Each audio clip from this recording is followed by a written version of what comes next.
Chapter 3021. The enemy was too cunning. 5. In an instant, the entire Alliance star system had a major change. The powerful families lost everything overnight and were now in debt. Although the ordinary people didn't know what had happened, even the dumbest person knew that these families had offended some big shot. Now that the big shot was angry, the powerful families were all back to square one without exception. As a result, the Alliance star system was surprisingly harmonious. However, Lung Ruoxu's actions had caused several advanced civilization star fields to fall into the state of an elementary civilization star field. Some of them were even worse than an elementary civilization star field. Ji Kai, who was originally from a star field with an elementary civilization, only felt his hatred being vented. It was all because those guys from the advanced civilizations had their eyes on top of their heads. Now, they were on the same level. Lung Ruoxu didn't say anything about Ji Kai's gloating. At this moment, they were guests in the Muyuan galaxy. Due to Lung Ruoxu and the demon's interference, the Muyuan royal family could be said to be the only outstanding one in the entire star field. Of course, this was also the result of the Muyuan royal family's timely surrender. The Muyuan emperor was quite glad about this, but he did not know what instructions the three of them had for him.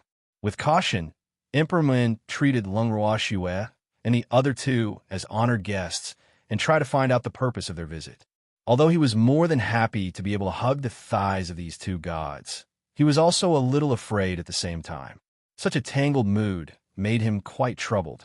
On the other hand, Qiao Ming was very casual when interacting with Lung Ruoxu and the other two. Every time Emperor Muyuan saw her, he would break out in cold sweat and be frightened. In reality, Lung Ruoxu and the other two did come here for a small matter. After sweeping through so many families, she had a lot of useless trash in her hands that she wanted to sell. Hence, she thought of the Emperor of Muyuan, this trash can. However, every time she saw the Emperor of Muyuan being anxious and angry, but not daring to ask directly, her evil interest would take effect. After staying in Muyuan Palace for a few days, she finally revealed her purpose before Lung Ruoxu, and the rest decided to leave. Upon hearing that he wanted to sell something to him, Emperor Mu Yuan immediately agreed, and at the same time, his heart was greatly relieved. However, when he saw the trash that Lung Ruoxu had taken out, he was depressed. The items that Lung Ruoxu wanted to sell to him were all priceless treasures. However, he believed that these items would not be of any use to the other party. Furthermore, the clans that these items once belonged to were now in name only and were in huge debt. After keeping all these dirty things, Emperor Mu Yuan was not afraid that those families would come for revenge, because they would never have the chance. Not long after the flying ship left the Muyuan galaxy, Lung Ruoxu discovered a stowaway in a corner of the cabin. Lung Ruoxu was speechless as she looked at Qiao Ming, who was smiling at her in an attempt to please her. A princess? What was he trying to do? Although she wasn't afraid that Emperor Mu Yuan would blame her for kidnapping the princess, she couldn't bring this unnecessary princess. After all, they probably wouldn't return to this place in the future. Don't send me back. Seeing that she had been discovered, Qiao Ming did not wait for Lung Ruoxu to speak and immediately made the first move. Can you give me a reason? Lung Ruoxu explained patiently. She had a good impression of this little girl and was willing to listen to her explanation. A life is at stake. If you send me back, I won't be able to keep my life. So, please do me a favor and take me with you. Qiao Ming said pitifully, "You are the princess of the Muyuan galaxy. Who would dare to take your life?" Hearing this, Lung Ruoxu's curiosity was piqued. "Thanks, when did this happen?" Lung Ruoxu asked nosily. "Last night." Qiao Ming told him the truth. "You're a princess, and he dares to hunt you down?" Lung Ruoxu asked with a smile. "I dare. Other than the emperor, he doesn't care about anyone else." Qiao Ming said, feeling wronged. "I see." Lung Ruoxu nodded. When Qiao Ming saw this, she immediately seized the opportunity and said, "Take me away." "All right." "Not good." "Princess Qiao Ming," Lung Ruoxu rejected. "You didn't tell me the truth, right?" "I've already said it." Qiao Ming felt even more aggrieved. "Then why did that man want to kill you?" Logically speaking, Even if you forced yourself on him, the one who took advantage of you should be the man, right? It's possible that he's angry, but it's not to the extent that he's hunting you down, right? Lung Ruoshu asked in confusion. I don't know. I only told him that I would take responsibility and ask him to marry me. He said that he would hunt me down, so I ran away in fear. Chao Meng was so depressed that she didn't know what to say. After hearing what she had to say, Lung Ruoshua couldn't help but burst out laughing. No wonder. She had finally found the crux of the problem. It was fine if he took advantage of others, but he was a man. It wasn't a big loss, but she took advantage of him and wanted him to marry her. It was no wonder that the man would be angry. What are you laughing at? Seeing Lung Ruokshu smile, Chao Meng was even more depressed. You look quite smart. Why are you so stupid after taking advantage of me? Lung Ruoshua was speechless. What do you mean? Chao Meng didn't understand, and her IQ plummeted. It's already depressing for a man to be taken advantage of by a woman, and you still want him to marry you. It's no wonder he's angry. Lung Ruoshua explained. So what? If I can marry you, why can't he? The evildoer who had been listening by the side and had no intention of interrupting grumbled when he heard Shui Er's words. In his heart, he deeply felt that it didn't matter whether a man married a woman or a woman married a man. As long as the two of them liked each other, what did it matter who married who? It's not like he'll lose a piece of meat. So, when he heard his wife's words, he wanted to refute her. It was really nothing to marry a woman. He was the best example. Hearing the demon's words, Lung Ruoshua immediately shut her mouth. How could she have forgotten that she was the one who proposed to him? The evildoer was married to her. Chao Meng could not help but open her mouth wide. She did not dare to speak for a long time. Did this mean that she had heard another big secret? Would she be killed to keep a secret? Sob, Mommy, help. At this moment, Ji Kai suddenly walked out of the captain's room. When he saw Chao Meng, he was shocked at first. Then he said, Master, Madam, we've been surrounded by the starships of Mayuan Starfield. At first, he was still curious about what the starships of Mayuan Starfield were up to. But after seeing Chao Meng, he understood. Let's go out and take a look. After Lung Ruoshua finished speaking, she took the lead and walked out of the cabin. As soon as she went out, she saw a young man standing on the starship. The man was in his 20s. He had a strong and stylish look. He was tall and wore a dark green commander's uniform. At this moment, the man's lips were tightly pursed, and his sharp eyes were fixed on the cabin door behind Lung Ruoshua. Chapter 30:22. The enemy was too cunning. 6. I want to find someone. Afraid that the other party would misunderstand, the man spoke first. Chao Meng. Lung Ruoshua understood. The man nodded. He knew that Chao Meng must be on the other party's spaceship. No problem, he said. Lung Ruoshua turned around and returned to the cabin. After a while, she came back with an extremely unwilling Chao Meng. She threw Chao Meng to the man and irresponsibly pulled the demon back into the cabin. Outside the spaceship, Chao Meng struggled to call for Lung Ruoshua, but Lung Ruoshua ignored her. Soon, both sides went their separate ways. In the room of the flying ship, the demon saw Shui sitting by the window and looking at the vast universe. He pulled her into his arms and deliberately asked with a smile, What? Are you worried about that Chao Meng? What's there to worry about? That man loves her. Lung Ruoshua said with certainty. Then why do you seem to have something on your mind? The demon said gloomily. I was just thinking we've been on our honeymoon for a long time. I wonder how Grandpa and the others are doing. I'm starting to miss them. Lung Ruoshua said honestly. Why don't we go home? After thinking for a while, the demon said. Although he had not had enough of the two of them alone, he was already very satisfied to be able to be alone with Shui for so long. Grandpa and the others might not be waiting for us at home. Lung Ruoshua shook her head when she heard this. Then what should we do? I don't want my wife to be unhappy. The demon said sadly. Continue our honeymoon, of course. If we're fated, we might be able to meet Grandfather and the others at some place. Lung Ruoshua cupped her beautiful face and said. The demon nodded. It was not easy to come out. As long as Shui did not mention going home, he would not take the initiative to ask to go back. Very quickly, Lung Ruakshu's and the other two's flying ship left the entire star region. Not long after they left, a little boy with a cat in his arms suddenly appeared in the vast galaxy. P and D and Ov 1. I'm from Big Sister's house. The little boy raised his head and said in a childish voice. The person who asked the question was amused and asked again, "What about your sister?" "I don't know. My sister left me and was taken away by someone." The little child's eyes were glistening with tears, and he immediately received the sympathy of the surrounding crowd, receiving a large amount of love. How pitiful. You're still so young. How can you not have someone to take care of you? Why don't you come home with me first?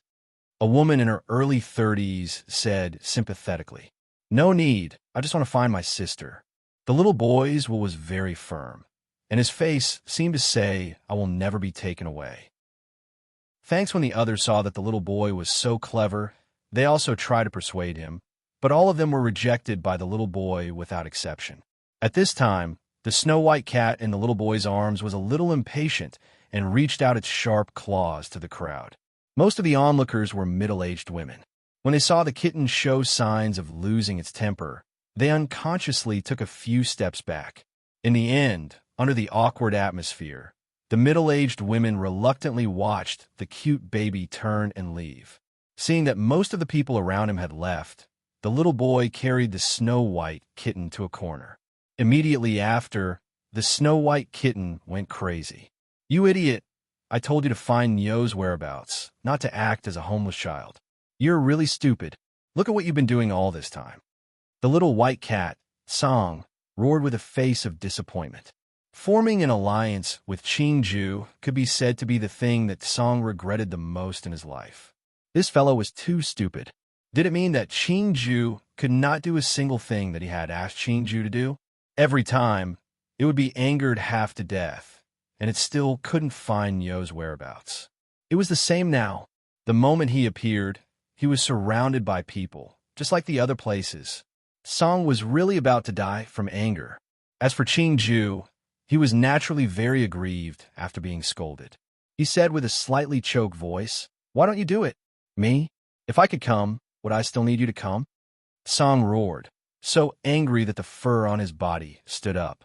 "Don't be angry. I've already tried my best." Seeing that Song was angry, Green Vessel quickly comforted him. One had to know that it was not easy to have a companion in this unfamiliar place. He didn't want to be abandoned by Azure. Seeing Green Vessel like this, Song was naturally helpless. He then continued to roar, "Don't dawdle. Continue searching. I've already felt Nyo's presence here. She definitely came here. Yes, I also feel that my sister is very close to me." Qingju clenched his small fist and said with great effort. After that, the two little fellows continued on their way. This time, Qingju was no longer acting like a poor baby who had been separated from his family. The man and beast turned their eyes to the star beasts in this star field. According to their thoughts, if Nyo really came here, in order to keep a low profile, the people here might not have seen her before, but star beasts were different. The majority of the star beasts here had not awakened their intelligence, and those with intelligence were only at the initial stage, unable to speak at all. Thus, it was the most correct choice to ask them for information. After all, while Lung Ruashua might be wary of humans, she wouldn't be too wary of astral beasts. In addition, they were a baby and a little beast, so it was naturally most appropriate for them to find a star beast that couldn't speak to ask about the situation. At the very least, the astral beast would not have the chance to betray them. After setting their sights on the star beasts, the two of them looked for a few relatively high-level star beasts and asked. However, they didn't get any useful information from them. In the end, an astral beast reminded them that they could go to the mainframe of the vast expanse starfield to get information. The words starfield mainframe were unfamiliar to Green Vessel and Song Du, however. After a simple explanation from the star beast, the two of them finally understood that the starfield mainframe was also a tool spirit. However, the mainframe of the star sector was different from them. The mainframe of the star sector managed network data, while they had a physical body. Following the address provided by Astral Beast, The two of them teleported to the control panel where the mainframe was located. As soon as the two of them got close, the screen of the mainframe, which had sensed the danger, turned into a mess of code. Suddenly, the entire vast space network was temporarily interrupted. "Get out here!" He squinted his eyes and roared. As soon as it finished speaking, a virtual baby appeared in front of Green Vessel and Azure. Azure looked curiously at the virtual entity that the Star Sector mainframe had created and would even reach out to poke it from time to time. Seeing this, the little baby that the Star Sector mainframe had transformed into became shy. "Don't be like this. Don't jabbed randomly." The virtual baby suppressed his fear and whispered with his head lowered. "Answer a few of my questions truthfully. If I'm satisfied, you'll be rewarded," Azure said as he retracted his claws. Chapter 3023. The enemy was too cunning. 7. Please ask. The virtual baby knew that the human and beast in front of him were of a much higher level than him, so he didn't dare to be negligent. "Have you seen these two people?" While Tsong was speaking, Lung Ruoshua, an evildoer's image, appeared in front of the Star Region mainframe. Seeing the two of them, the virtual baby's heart trembled even more. "Why, yes, I've seen him." The virtual baby trembled and said honestly. When Tsong and Qingju heard this, they immediately became excited and quickly asked, "Where are they now?"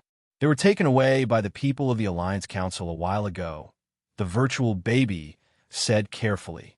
It was true that the Alliance had set their sights on Lung Ruoshua and the demon. Unfortunately, they were too late. There was no Alliance left. Seeing Tsong's anger, the virtual baby was so scared that it cowered a few times before saying, "I haven't finished." "Then hurry up and tell me," Tsong shouted. "They were indeed taken away by the Alliance, but I received news that the Alliance no longer exists. The families of the people from the Parliament were all punished by the legendary powerhouses and lost everything, but I don't know what exactly happened. Because the mainframe of the Parliament is above me, I don't know too much about the details," the virtual baby said sadly. He was only the mainframe of the vast space zone, and he couldn't reach the Alliance Parliament. "I see. Where's the Alliance Council?" Seeing that the other party really didn't know anything, Azure asked. Su and I told him the coordinates, and was about to return to the main computer to rest and recover his frightened little heart. Who knew that Tsong had pulled him out of the main computer and left with him? On the way, the white ball of light in Tsong's hand didn't dare to move, even though he wanted to know what his fate was.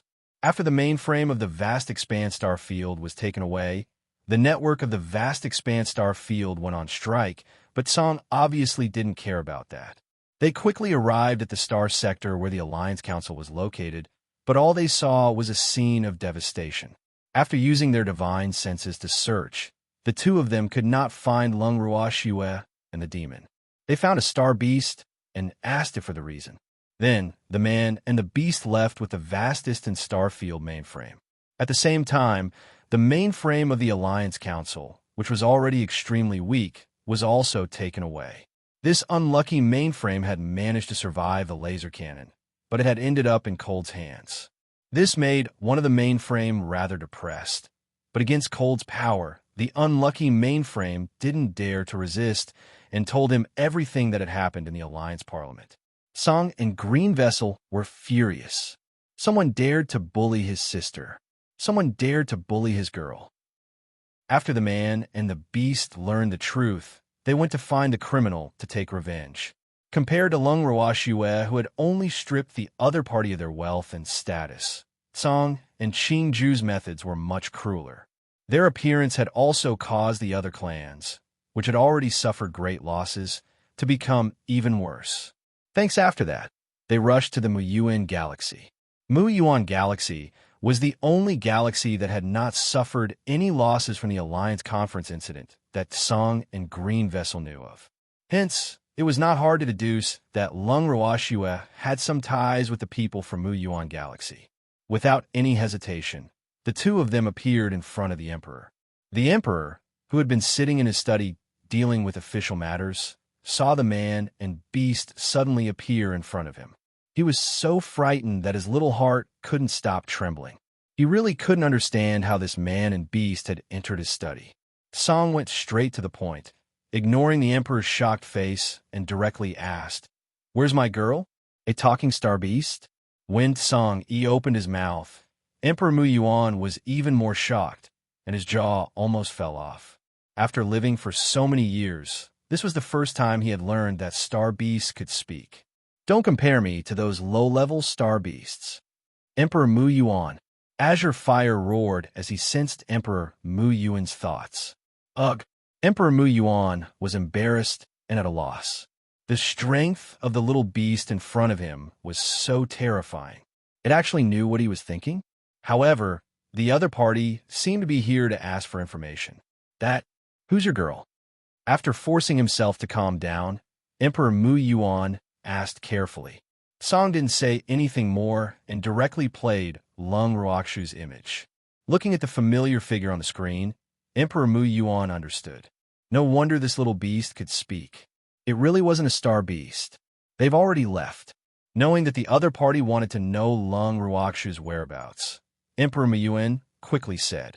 As soon as he finished speaking, Song and green vessel disappeared from his sight. Seeing how the other party came and went without a trace, he was even more convinced that befriending Lung Ruoxu and that demonic man was the right and wise choice. When Green Vessel and Azure learned that Lung Ruoxu had left, they naturally left dejectedly. At the same time, Lung Ruoxu and the demon leisurely arrived at a place that was similar to her previous life, but it was obviously more prosperous. That space was called Planet Indigo. There were no high-tech energy weapons like those in the star fields of advanced civilizations, nor were there any ability users. The humans living in that space, except for a small number who practiced a powerful martial art called ancient martial arts, were mostly ordinary people. However, the scenery there was as beautiful as a painting. So Lung Ruoxu and the demon had arranged for them to stay there and live the lives of ordinary people for the time being. Their residence was a 3-story villa by the sea. Through the window of the room, they could see the vast, dark blue sea opposite them. This house was naturally not Lung Ruoxu's house. Instead, it was temporarily rented by her and the demon. Since he had come to a place where ordinary people lived, he naturally had to do as the Romans do. All right, Lung Ruoxu had to admit that they had no money and no proof of identity, which was why they were unable to purchase land. The people here were not as accepting as the people in the vast expanse star field, which was why Lung Ruoxu was really unwilling to reveal her identity as a god. As trespassers with no identity, Lung Ruoxu and the other two had already learned the true meaning of keeping a low profile. But fortunately, in the eyes of ordinary people, a considerable number of experts here remained mysterious. So as long as they didn't buy fixed assets, no one would check their identity. Of course, they couldn't just build houses here. As such, Lung Ruoxu could only rent one. Chapter 3024. The enemy was too cunning. 8. Even though the rented house was barely satisfactory, the location was decent, so Lung Ruoxu was pretty satisfied. The only one who was not satisfied was probably Ji Kai. When he was in the high-tech civilization star field, he had finally become a rich man, but he didn't expect that he would become penniless again after being proud for a short time. The Alliance dollars that circulated in the Star Alliance were not used here. Ji Kai was very worried. It was really hard to move without money.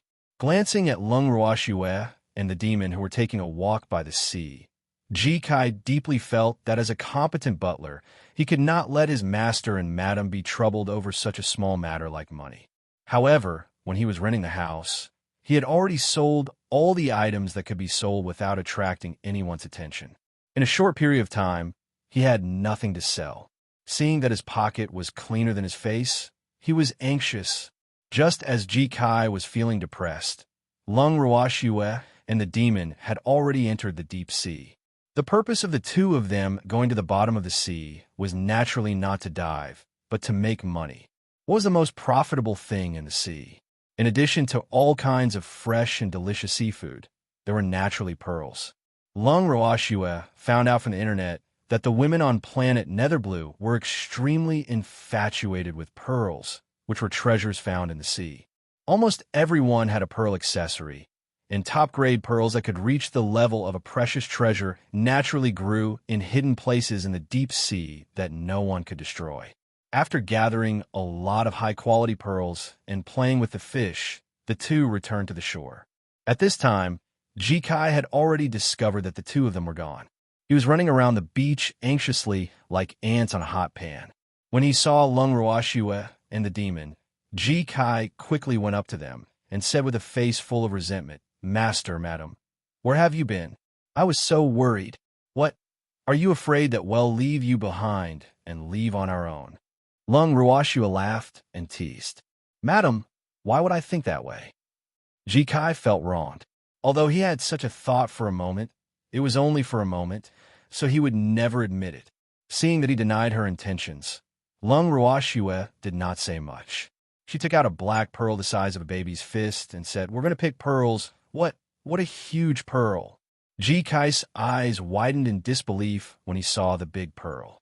After many days of research, he knew that women's money was the easiest to earn in this world, and women loved pearl jewelry the most.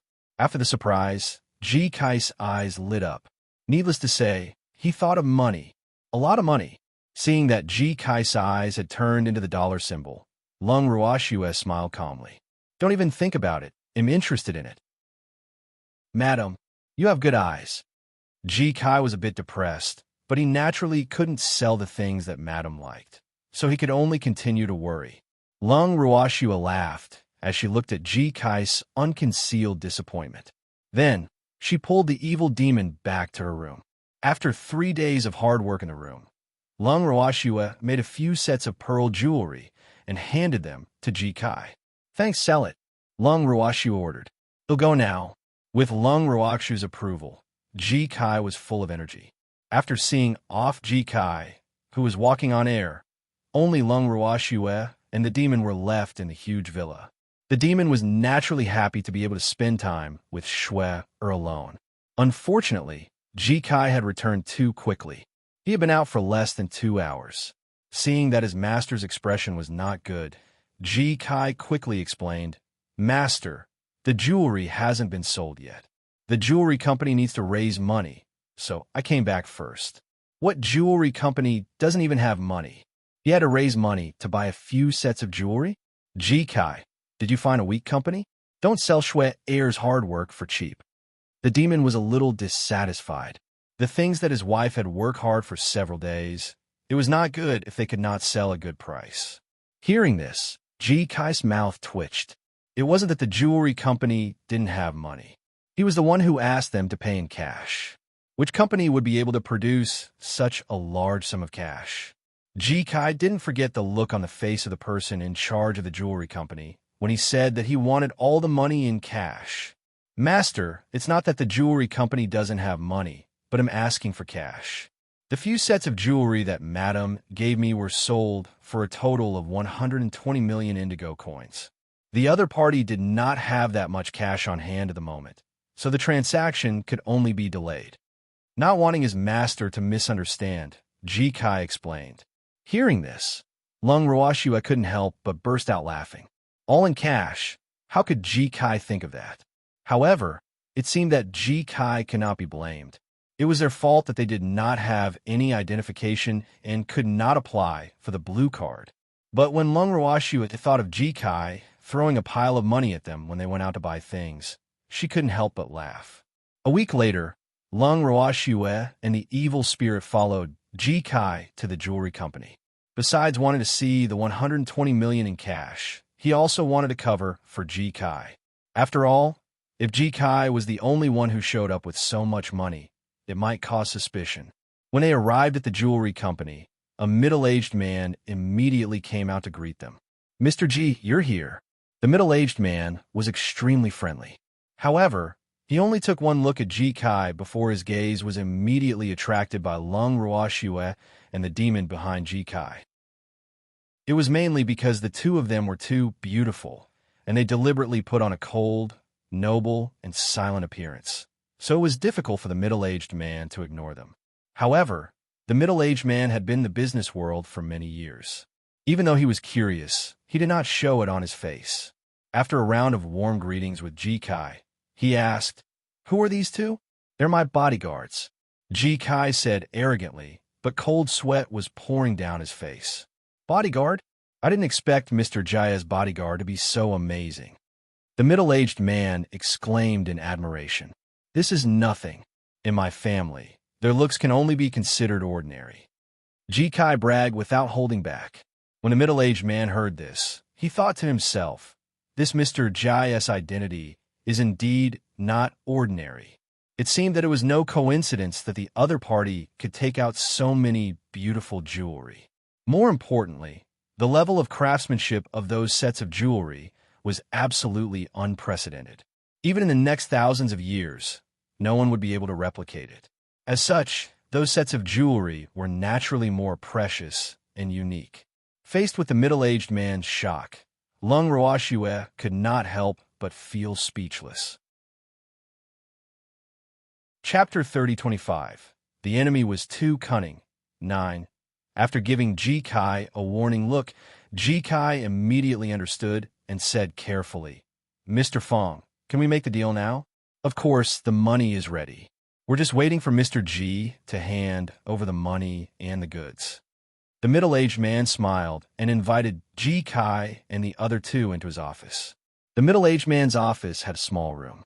When he led Ji-kai and the other two into the room, a room full of cash came into their sight. Towards this, the demon did not feel anything. He did not have any concept of money in his heart. On the other hand, Lung Ruoxue was calm. It was not like she had not seen so much money before. Only Ji-kai was so excited that he couldn't express it. Although he had more alliance dollars in his hands when he was in the high-tech civilization Starfield, that was all done through the internet. It was the first time he had seen so much cash. Immediately, the large denomination of cash dazzled his eyes. But fortunately, Ji-kai was only excited inside, and his face was still calm. So he just randomly picked a few piles and counted them, then gave them to the middle-aged man. When the middle-aged man saw Ji-kai casually put the jewelry in the bag, his mouth couldn't help but twitch. Just how much of a prodigal was this person?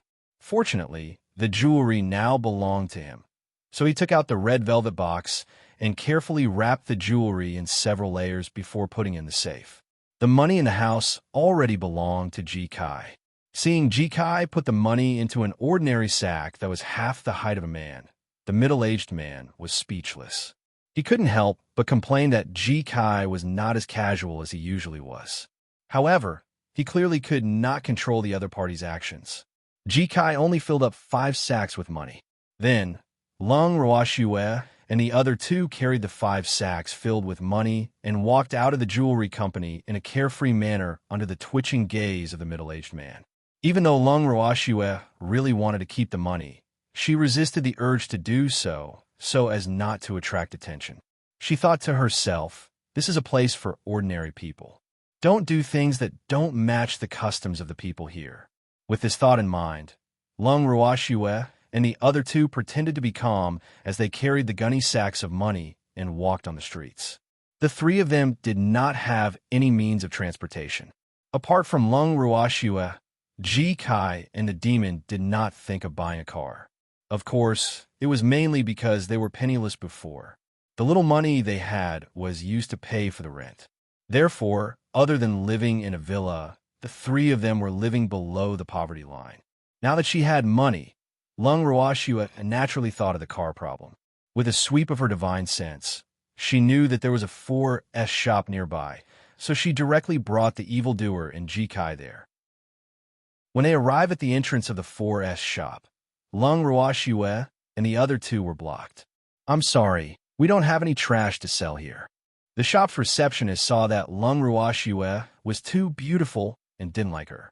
She also saw that Lung Ruoxue was dressed so ordinarily that she didn't look like a rich person. On top of that, she was carrying a gunny sack in her hand. Naturally, she treated her like a rubbish collector. The moment Lung Ruoxue heard this, her beautiful face turned cold. The anger in her heart rose. Was she a rubbish collector? "I want to buy a car." Lung Ruoxue knew very well that the best way to punish someone who looked down on others was to throw money at them. Hence, she would not engage in a verbal battle with a waiter. That would lower her status. Thanks, how can you say that? How can we not afford it? As long as we're willing, we can even buy your shop. Ji-kai said unhappily. How much is it? The evildoer's face was also black as he suppressed his anger and looked at the hostess. At this moment, the hostess realized that there was a devastatingly beautiful man standing in front of her.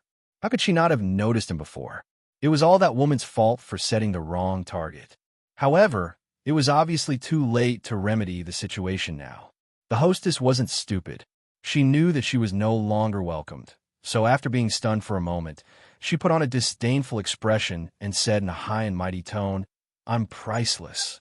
I'm afraid you can't afford me. Just as well, I didn't plan on buying you." The demon smiled faintly. "Then why did you ask me how much it was?" The hostess was furious and asked. "Can I even ask? Originally, I was still lacking a little servant girl at home, and I planned to buy you if the price was right. Who knew that a good like you could be priceless? Forget it, you'll just buy a car." Lung Roashue finished the receptionist's sentence and was about to walk into the shop. Seeing this, the hostess immediately stepped forward to stop them. Lung Roashue was impatient and gave Ji-kai a look. Ji-kai understood and knocked the hostess unconscious with a hand chop. Then, the three of them walked into the shop. This was a world that looked at one's appearance and clothing. Lung Roashue and the other two were dressed in ordinary clothes, so no one paid them any attention when they entered the store. However, the three of them obviously did not mind, and they were happy to have some peace and quiet. The three men who were carrying the gunny bags looked around. In the end, Lung Roashue had her eyes on the latest sports car that was worth close to 10 million. This sports car had a black streamlined body and was extremely beautiful. Lung Roashue had also taken a liking to this car's eye-catching appearance. As for its performance, she naturally did not care too much about it. Of course, such an expensive car would naturally have outstanding performance. After taking a fancy to it, she planned to pay for it. Ji-kai felt a little heartache at the price of the car and whispered, "Madam, this car is too expensive. I think we'd better pick a cheaper one. Anyway, we don't have much time to use a car, so there's really no need to buy such an expensive one. It's in this car," Lung Roashue said with certainty. They didn't really need it to be so expensive, but she had just become a nouveau riche, so she wanted to use money to crush these snobbish fellows. Seeing that Lung Roashue had made up her mind, Ji-kai could only follow her instructions. He shouted, "We want to buy a car. Is there anyone who can help us?" He shouted 3 times, but the service staff in the shop were busy with their own things, and no one came. Seeing this, Ji-kai's anger grew, and he continued to shout, "If no one cares, well, just drive this car away." Upon hearing this, a waiter ran over and hurriedly stopped him. "Sir, you can't do this." "Then what do you want me to do?" "I already said that I wanted to buy a car, but there's no service staff here. Are you going to let the customer wait for you?" Ji-kai shouted. "We're too busy," a service staff member said in a low voice. Ji-kai glanced at the empty exhibition hall and sneered. "Busy? You guys are really busy. Forget it. I can't afford to use you. Get your person in charge to come out." Chapter 3026. The enemy was too cunning. 10. I'm the person in charge. "What can I do for you, sir?" Suddenly, a voice interrupted them. A young man with a nervous expression appeared in the exhibition hall.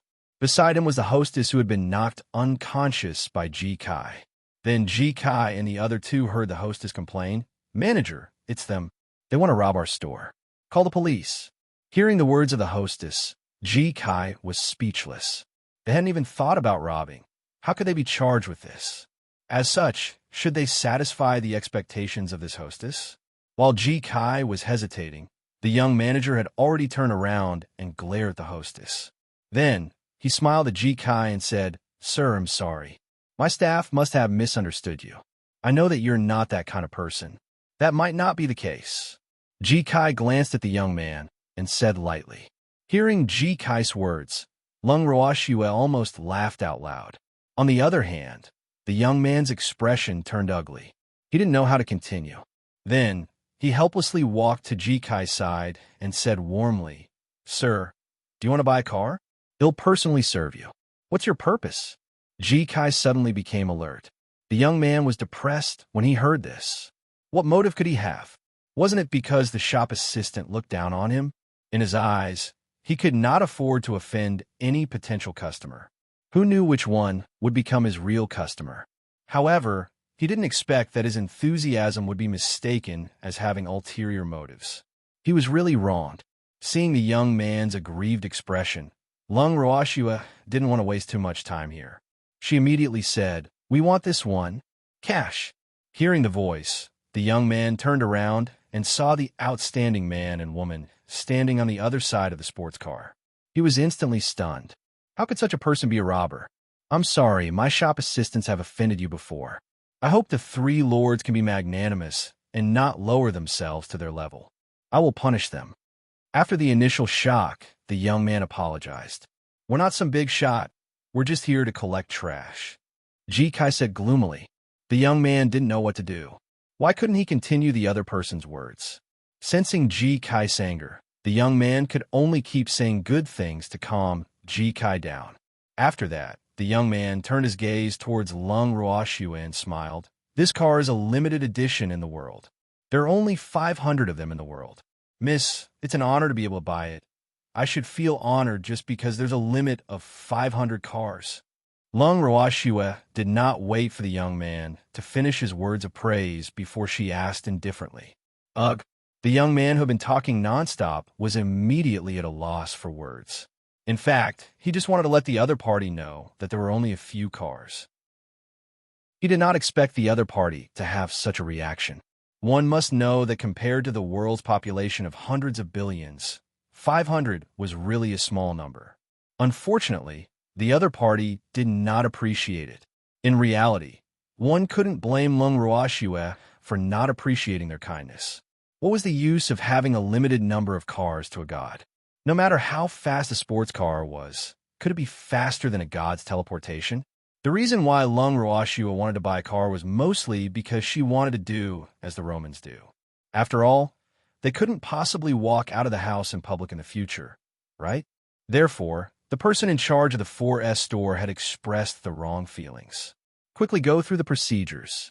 I still have things to do." Lung Roashua did not want to waste any more time with the other party, so she immediately urged him on. The person in charge invited Lung Roashua and the other two into the office. Just as he took out the card swiping machine, he saw Jikai already taking out money from the sack. "Thanks a little bit. How long would this take?"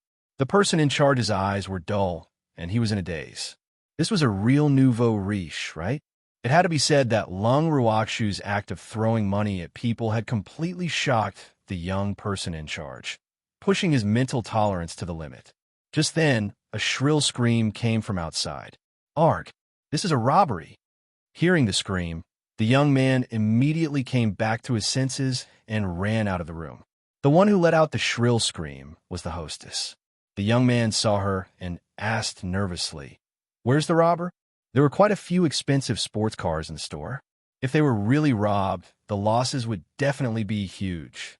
In your room, it's those 3 people," the hostess said fearfully. "Nonsense. Don't talk nonsense." When a young man heard this, he immediately reprimanded. However, the hostess seemed to have gone crazy and insisted that the other party had robbed her. No matter how the young man tried to stop her, she was convinced. Hearing the commotion, Lung Roashua and the other two walked out of the room. She glanced at the troublemaking hostess and asked calmly, "This young lady here claims that we're robbing you, but do you have any evidence? If you don't have any evidence, don't say anything. Otherwise, they'll sue you for slander. The money is the best evidence." Upon hearing Lung Roashua's words, the hostess hurriedly said. She peeked at the other party and saw that he had a lot of cash in his hands. "Did the money tell you that I robbed them?" Lung Roashua was curious. What kind of logic was this? Why would a normal person put cash in a sack? Why are you walking around with so much money? The hostess wanted to use common sense to convince others, but unfortunately, she was facing Lung Roashua. Lung Roashua smiled faintly. "According to what you said, am not a normal person? To tell you the truth, I like to put money in gunny sacks and carry them everywhere. Why can't I? Is it against the law to do so? Although the law doesn't say that it's against the law, no one would do that. So, the three of you are definitely abnormal. The hostess continued to quibble. Is it because no one would do this, or is it because you're too inexperienced and have never seen it before? Miss, from now on, you won't feel strange about such things anymore. So don't make a fuss, okay? Lung Ruoxue smiled faintly. That's right. Don't be like this in the future. It's too embarrassing. Otherwise, we could sue you and put you in jail for framing us. This shop would also be implicated by you. How can a customer who came to buy something rob you? Do you still want to do business? Jikai also pretended to be angry. He was so angry that he laughed. His last sentence was directed at the person in charge. The person in charge broke out in a cold sweat.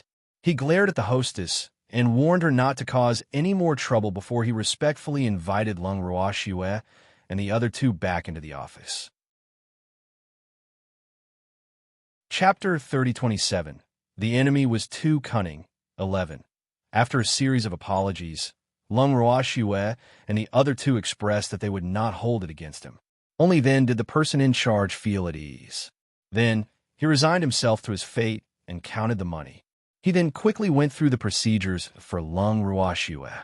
It was only when he saw Lung Ruoxue and the other two out of his sight that the person in charge could finally relax. After that, the receptionist was fired. Lung Ruoxue was driving the new sports car. The evildoer sat in the front passenger seat. Jikai could only sit in the back seat unwillingly. During this period, Jikai wanted to test the new car's speed more than once, but Lung Ruoxue only asked him one question: do you know how to drive? Jikai's thoughts were extinguished. Jikai had driven a hover car and a spaceship before, but he had never driven a sport car. Madam, when did you learn to drive? Jikai couldn't help but ask curiously when he saw how well Lung Ruoxue was driving. I was born with it. Lung Ruoxue turned around and glanced at Jikai, smiling. Jikai was speechless. His wife was really too much. Seeing that Jikai had finally quieted down, Lung Ruoxue was satisfied. On the way home, they passed by a restaurant with unique decorations. Lung Ruoxue suddenly felt a little hungry, so she pulled Evildoer and Jikai in to try the delicacies of Planet Indigo. This time, they didn't carry gunny sacks in their hands, so they naturally weren't treated as garbage collectors. After successfully entering the restaurant, Lung Ruoxue and the other two were about to find a seat when a surprised voice suddenly rang in their ears. Shue, is it really you? Lung Ruoxue's face was filled with question marks, but seeing that the other party was someone she didn't know, she didn't think that he was talking to her. After all, there were many people in the world who called her Shue. She couldn't possibly think that someone was calling her just because she heard someone calling her Shue. After confirming that it was a stranger, Lung Ruoxue and the other two ignored the handsome man. When the handsome man saw this, he immediately became anxious and ran to Lung Ruoxue, asking anxiously, Shue, you've misunderstood me. There's really nothing going on between me and that woman. I only like you. Sir, I think you've got the wrong person. Lung Ruoxue said helplessly. Go away, we don't know you. The demon's face was also black as he roared. Shue, how could you do this to me? Do you hate me that much? You actually pretended not to know me and got together with another man. I know you just want to make me angry. Let's not throw a tantrum, okay? Other than you, I won't love anyone else. You have to believe me. The handsome man ignored the demon and said to Lung Ruoxue. Hearing this, Lung Ruoxue didn't know what to say. This guy was the male lead in a certain romance drama, right? Right. It was a pity that she was not interested in romance dramas. The demon's face turned even darker, and he was so angry that he wanted to beat someone up. Damn it, meeting a mental patient just for a meal. Today was really a lively day. Jikai's eyes widened in disbelief again. Looking at this sudden scene, he also felt that he had encountered too many things today. After a long while, Lung Ruoxue, who had taken a few deep breaths, saw that the unfamiliar man was only looking at her affectionately and had no intention of leaving. She could only repeat, "Sir, I really don't know you." Lung Ruoxu's denial once again caused the handsome man to fly into a rage out of humiliation. He then roared, "Don't tell me your name isn't Lung Ruoxue. Thanks, if she's called Lung Ruoxue, it means that I didn't get the wrong person." The handsome man said excitedly. As for Lung Ruoxu's last sentence, he automatically ignored it. Hearing this, Lung Ruoxue couldn't help but roll her eyes. What kind of bandit logic was this? Following that, she heard the man's gentle voice. "Swear, don't be angry with me. I promise you, I'll ignore that woman in the future." "Stop. Sir, can you please not mention this again? I really don't know you." Lung Ruoxue was going a little crazy. This man looked like a decent human, but why couldn't he understand human language? "Swear, I've already promised you. Why are you still angry with me?" The handsome man said with a heartbroken expression. Lung Ruoxue was exasperated. "I'm not eating anymore. Let's go home." With that, Lung Ruoxue turned around and left. The handsome man wanted to give chase, but was stopped by the demon. When love rivals meet, their eyes turn red. The handsome man's eyes were spitting fire as he glared at the evildoer and roared, "Sweat is mine. Get lost, you third party." Third party? Was he talking about him? The demon was stunned. He was her husband. Why did other men call her a mistress? "Sweat is my wife. You should be the one to get lost." In terms of aura, the demon could definitely defeat anyone. The handsome man was frightened by the demon. He only came back to his senses when the demon and Ji-Kai chased Lung Ruoxue out of the restaurant. By the time he gave chase, Lung Ruoxue and the other two had already disappeared. Back at the seaside villa, Lung Ruoxue was still depressed. Seeing that his wife was in a bad mood, the demon quickly comforted her. "Honey, that idiot must have mistaken you for someone else. Don't be angry." "You're not angry?" Lung Ruoxue asked curiously when she saw how nonchalant the demon was. "Of course I'm angry too, but that person is an idiot, and we're the ones who are tired from fighting an idiot. That's why we can't do that kind of losing business, don't you think?" The demon coaxed. "Yes." Lung Ruoxue nodded. Actually, she was mainly afraid that the evildoer would get angry because of this, so she pretended to be depressed. Now that the evildoer didn't even take this small matter seriously, she naturally wouldn't mind. After all, those people were just passers-by to them. It was obvious that they had quickly forgotten about the unpleasantness of that day. Chapter 3028. You Have a Child. 1. In the next few days, Ji-Kai was completely immersed in his passion for the new sports car. Lung Ruoxue couldn't help but sigh when she saw this. Men couldn't resist the temptation of a sports car at all. However, the one who stuck to her was obviously different. Lung Ruoxue glanced at the evildoer beside her and asked curiously, "Hubby, aren't you interested in sports cars?" When the demon heard this, he shook his head and said shyly, "My dear wife, I'm only interested in you." Lung Ruoxue did not know how to react. This reply was too mushy. She turned her head stiffly and looked at Ji-Kai, who was learning how to drive. However, as soon as she took a look, she saw Ji-Kai crash into a huge tree beside the seaside road like a kite with a broken string. The front of the car instantly deflated and gray smoke burst out. Lung Ruoxue was speechless. She knew that Ji-Kai was a prodigal. Fortunately, the car had insurance, so she felt a little comforted. After Ji-Kai got out of the car gloomily, he ran to where Lung Ruoxue and his evil master were with a sad face. Then he burst into tears. "Woo! Master, madam, this car is really not sturdy. When I drove a hover car in the past, it was much more off-limits than this sports car. So, we were tricked into buying a fake one. I think we should return this car." After hearing Ji-Kai's words, Lung Ruoxue really wanted to complain. How could a hover car be the same as a sports car? Those cars were flying in the sky, so they were much more dangerous than sports cars. Besides, no one asked you to drive your sports car into a tree. This prodigal child, after retorting in her heart, Lung Ruoxue only said, "Call the 4S shop. It'll get repaired. Do you need money for maintenance?" Ji-Kai asked carefully. This was what he was most concerned about. "He'll deduct the money from your salary."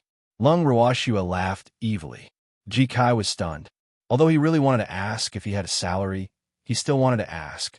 However, he didn't dare to ask. After saying, "Oh," Ji-kai resigned himself to his fate and went to make the call. The person in charge of the 4S store quickly sent after-sales personnel to check on the situation.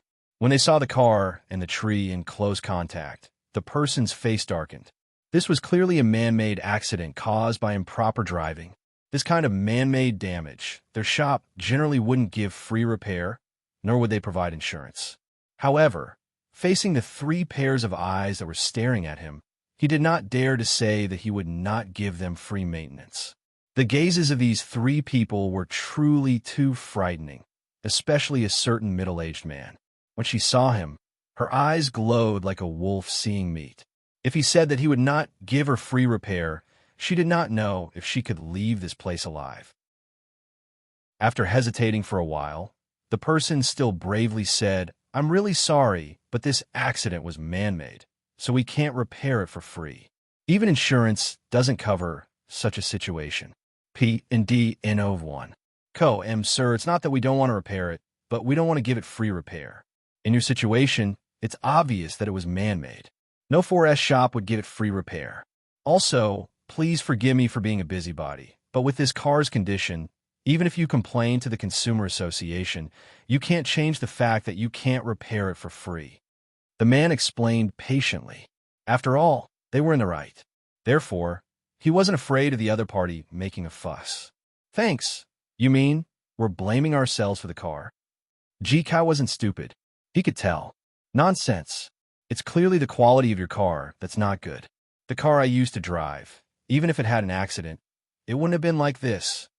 Ji-kai shouted, "May I ask what kind of car you used to drive?" Hearing this, the person asked curiously, "Floating. That car's much sturdier than your sports car. It won't be damaged at all by such a degree of impact. Compared to my previous car, your sports car is like paper." Ji-kai pestered them. He had decided that he would get free repair from this shop because he had no money. After hearing Ji-kai's words, the man started to think very seriously in his heart. However, after thinking for a long time, he still couldn't figure out what brand the sports car was. This name was too unfamiliar to him. When Lung Roashue saw the after-sales personnel of the 4S store frowning and looking like he was in a dilemma, she almost couldn't control her laughter. In order to save money, Ji-kai was willing to do anything. However, Lung Roashue was still very supportive of Ji-kai's life, so she was happy to watch the show. Since she was silent, the demon was even more lazy to talk. "I'm sorry, sir. I've never heard of this brand. May I know which factory produced the hover car?" After thinking for a long time, the confused after-sales staff finally couldn't help but ask. Although asking such a question made him seem very unprofessional, he was willing to go all out in order to get to the bottom of it. Hearing this, Ji-kai knew he couldn't say anything, so he said in disdain, "It's just a small manufacturer. I'm afraid you won't know even if I tell you. Hurry up and take the car back to fix it. Also, tell your manager that I won't pay a single cent because the quality of your car is not good."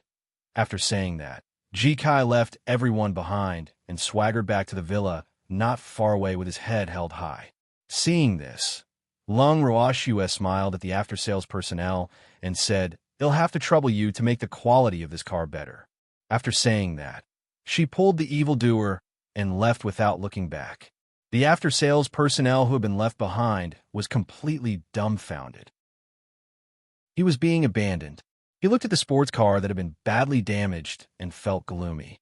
He would not be able to explain to the person in charge if he were to drag such a car back. However, the person in charge's words still rang in his ears. After some serious consideration, he resigned himself to his fate and dragged the broken sports car back to the shop. The person in charge of the 4S store was shocked when he saw the sports car being dragged back. "This car, how did it end up like this?" Without waiting for the person in charge to ask, the after-sales staff took the initiative to explain. When the person in charge found out that the car had been damaged because it had hit a tree and that the owner of the car had asked them to repair it for free, he was deeply worried. It was not impossible to repair the car for free because the car was insured. However, the condition of this car was obviously not insured. Therefore, free repair was too much of a loss for them. For a moment, The person in charge didn't dare to make any decisions on his own. Finally, he reported the matter to the head office. Chapter 3029. You have a child. 2. The next day, the head office sent a vice president who was in charge of this matter.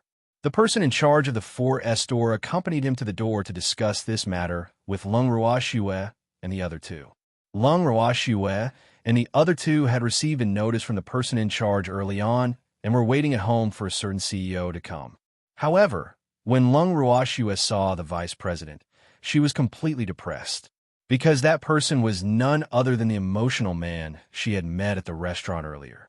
The moment the emotional man saw Lung Ruoxue, he was so moved that his eyes were brimming with tears. His voice also started to choke up. Shue, I've finally found you. I didn't expect you to be hiding here.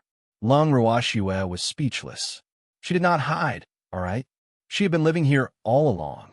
Besides, she wasn't found by this man. It was a coincidence. Everything was a coincidence. He gave the dark-faced evildoer a comforting look, then turned to glare at Ji Kai. This guy wanted to save some money, but he ended up provoking this emotional man.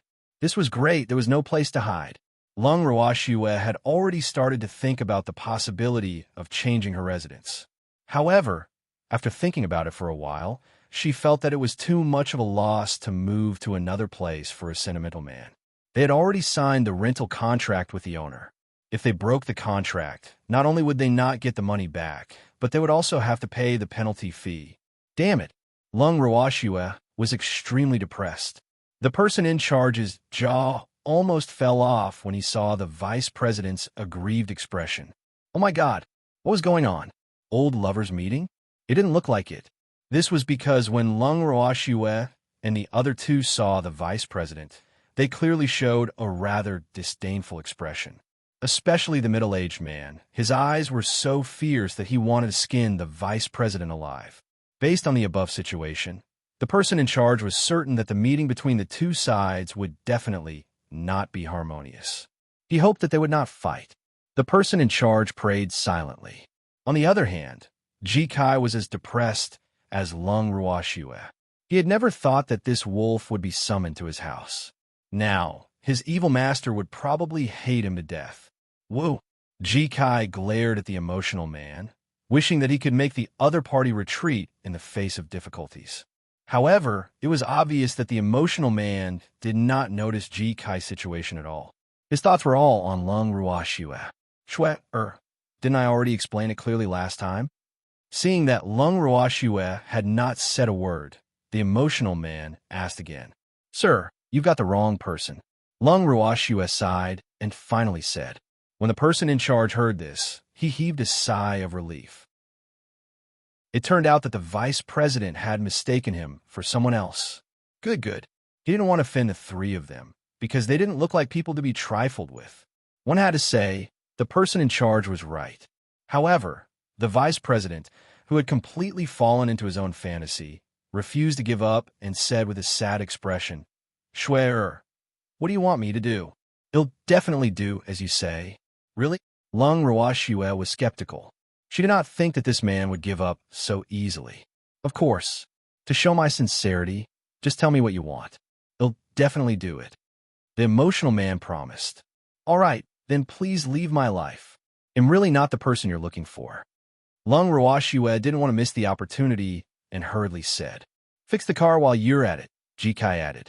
Thanks. When the emotional man heard this, his eyes immediately became wet, and he said, It'll help you fix the car, but Shue, can you not chase me away? I really can't live without you. We cannot. Master, you've got the wrong person. Lung Ruoxue's attitude was a little forceful. She didn't want to waste any more time with this fellow. Otherwise, this evildoer would definitely be angry. Shue, I will never mistake you for someone else. Even if you turn into ashes, I will still recognize you. The sentimental man said seriously after hearing Lung Ruoxue's words. Lung Ruoxue didn't know how to react. She gave Ji Kai a you-can-handle-it look and left with the evildoer. Seeing that Lung Ruoxue was going upstairs with another man, the sentimental man wanted to follow her regardless of the consequences. Ji Kai blocked his way and said, "Sir, this is a private place. No one is allowed to approach. I'm not an idle person. I'm Shui Heir's fiancé." The emotional man decisively gave himself an identity. Ji Kai was speechless for a while. Then he laughed evilly. "Sir, that's my madam. She doesn't know you at all, so don't think too highly of yourself. Go and find your Shui. There were many people with the same name in this world. Don't pester someone else's wife. It's immoral." After talking to the emotional man, Ji Kai turned to the person in charge and said, "Hurry up and drag your vice president back, or I won't be polite." "Vice president, let's go back first." Upon hearing this, the person in charge was shocked and quickly said to the emotional man, he was really afraid that Ji Kai would do what he said. It was obvious that he was already angry. However, was it really a good thing for him to know so many secrets? He wouldn't be killed, right? Of course. What made him even more depressed was that he had not even come to an agreement on the conditions. The vice president had agreed to fix it for him, and from the looks of it, it was definitely free. The emotional man was extremely reluctant when he heard the person in charge's words. However, he knew that Shui had misunderstood him, so she would not forgive him so easily. Hence, he only hesitated for a moment before he obediently let the person in charge pull him away. Seeing the two of them leave, Ji Kai's heart that was in his throat finally relaxed a little. The moment the two of them left, Lung Ruoxue and the demon walked out of the room. When Ji Kai saw this, he quickly went to greet him. Then, the three of them began to discuss in the living room. The main topic of discussion was naturally who the Shui that the emotional man was talking about was. Lung Ruoxue thought for a long time, but she still couldn't figure it out. Ji Kai thought for a while before asking carefully, "Madam, are you the only child? I have an older brother. What's wrong?" Lung Ruoxue replied honestly. "You don't have an elder or a younger sister?" Ji Kai asked again. "No, I didn't tea." Lung Ruoxue thought for a moment before saying, Ji Kai didn't dare to ask the rest of the question. Otherwise, he would be the one in trouble. Seeing Ji Kai's hesitation, Lung Ruoxue asked calmly, "You want to ask me if I have an illegitimate daughter at home, right?" "Madam, I didn't ask that. Do you have a brain? If there's really an illegitimate daughter, would she have the same name as me?" Lung Ruoxue was speechless. Chapter 30. You have a baby. 3. Then what's going on? Both Ji Kai and Lung Ruoxue could not understand. It must be Qing Ju's doing. Suddenly, the demon spoke. He had not forgotten that Qing Ju had once transformed into Shui Heir's appearance to trick him into canceling the engagement. He would remember this for life. Qing Ju is here too? Why can't I sense it? Lung Ruoxue did not want to suspect Qing Ju at all. In her heart, Qing Ju was very innocent and would never have thought of such an idea. But the demon was quite certain. "Master, who is Qing Ju?" Ji Kai couldn't help but ask. "He's a detestable fellow," the demon said through gritted teeth. Even though Lung Ruoxue did not really want to treat Qing Ju as a suspect, the demon had already made up his mind. Lung Ruoxue had no choice but to let him be. A week later, the sports car that Lung Ruoxue had taken for repairs was sent back. Looking at the brand new body, Lung Ruoxue and the other two expressed their satisfaction. The only thing they were not satisfied with was that this car was driven back by the sentimental man. When the demon saw the man, his face immediately darkened without hiding it. However, the emotional man did not mind at all. After his inept advisor's counseling, he became much calmer when he saw Lung Ruoxue. He was no longer like before, playing hard to get. Unfortunately, his target was Lung Ruoxue, and he was destined to fail. Seeing that Lung Ruoxue wasn't even looking at him, the emotional man was very worried. In order not to make Lung Ruoxue feel disgusted, he suppressed the reluctance in his heart and left Lung Ruoxue's villa. After walking for a distance, the emotional man couldn't help but look back every 3 steps.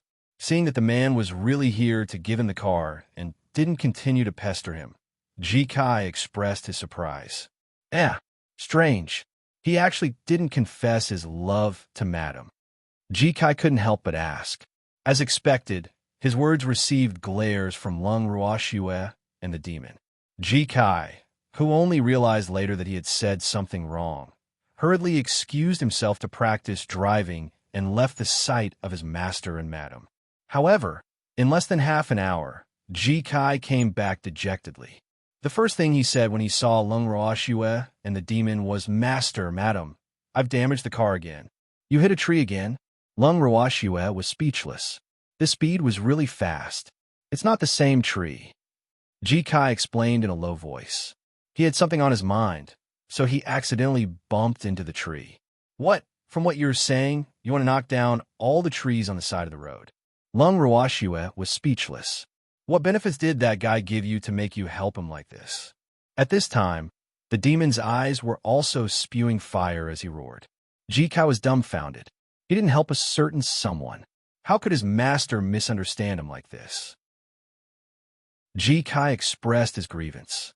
Thanks, the evildoer, who was about to go crazy, pulled Lung Ruoxue and left Ji Kai behind to return to his room. Although Ji Kai felt wronged, he still had to inform the person in charge. When the person in charge heard the news, he was dumbfounded. Another crash? Or a tree? Wasn't the speed a little too fast? Facing the person in charge's suspicion, Ji Kai could only insist that the quality of his car was not good. The person in charge was so angry that he almost had a heart attack. After reporting the matter, the vice president ran over in a hurry. Seeing the red-faced vice president with sweat on his forehead, the person in charge couldn't help but sigh. He couldn't keep a child. He had already spent a lot of money repairing Lung Ruoxue and the other two's cars. If he were to do it again, he would have enough money to buy a new batch of cars. At this moment, the person in charge felt that he had made a huge loss by selling the car. However, the vice president didn't think so. How could he not grasp such a good opportunity to get close to his sweetheart?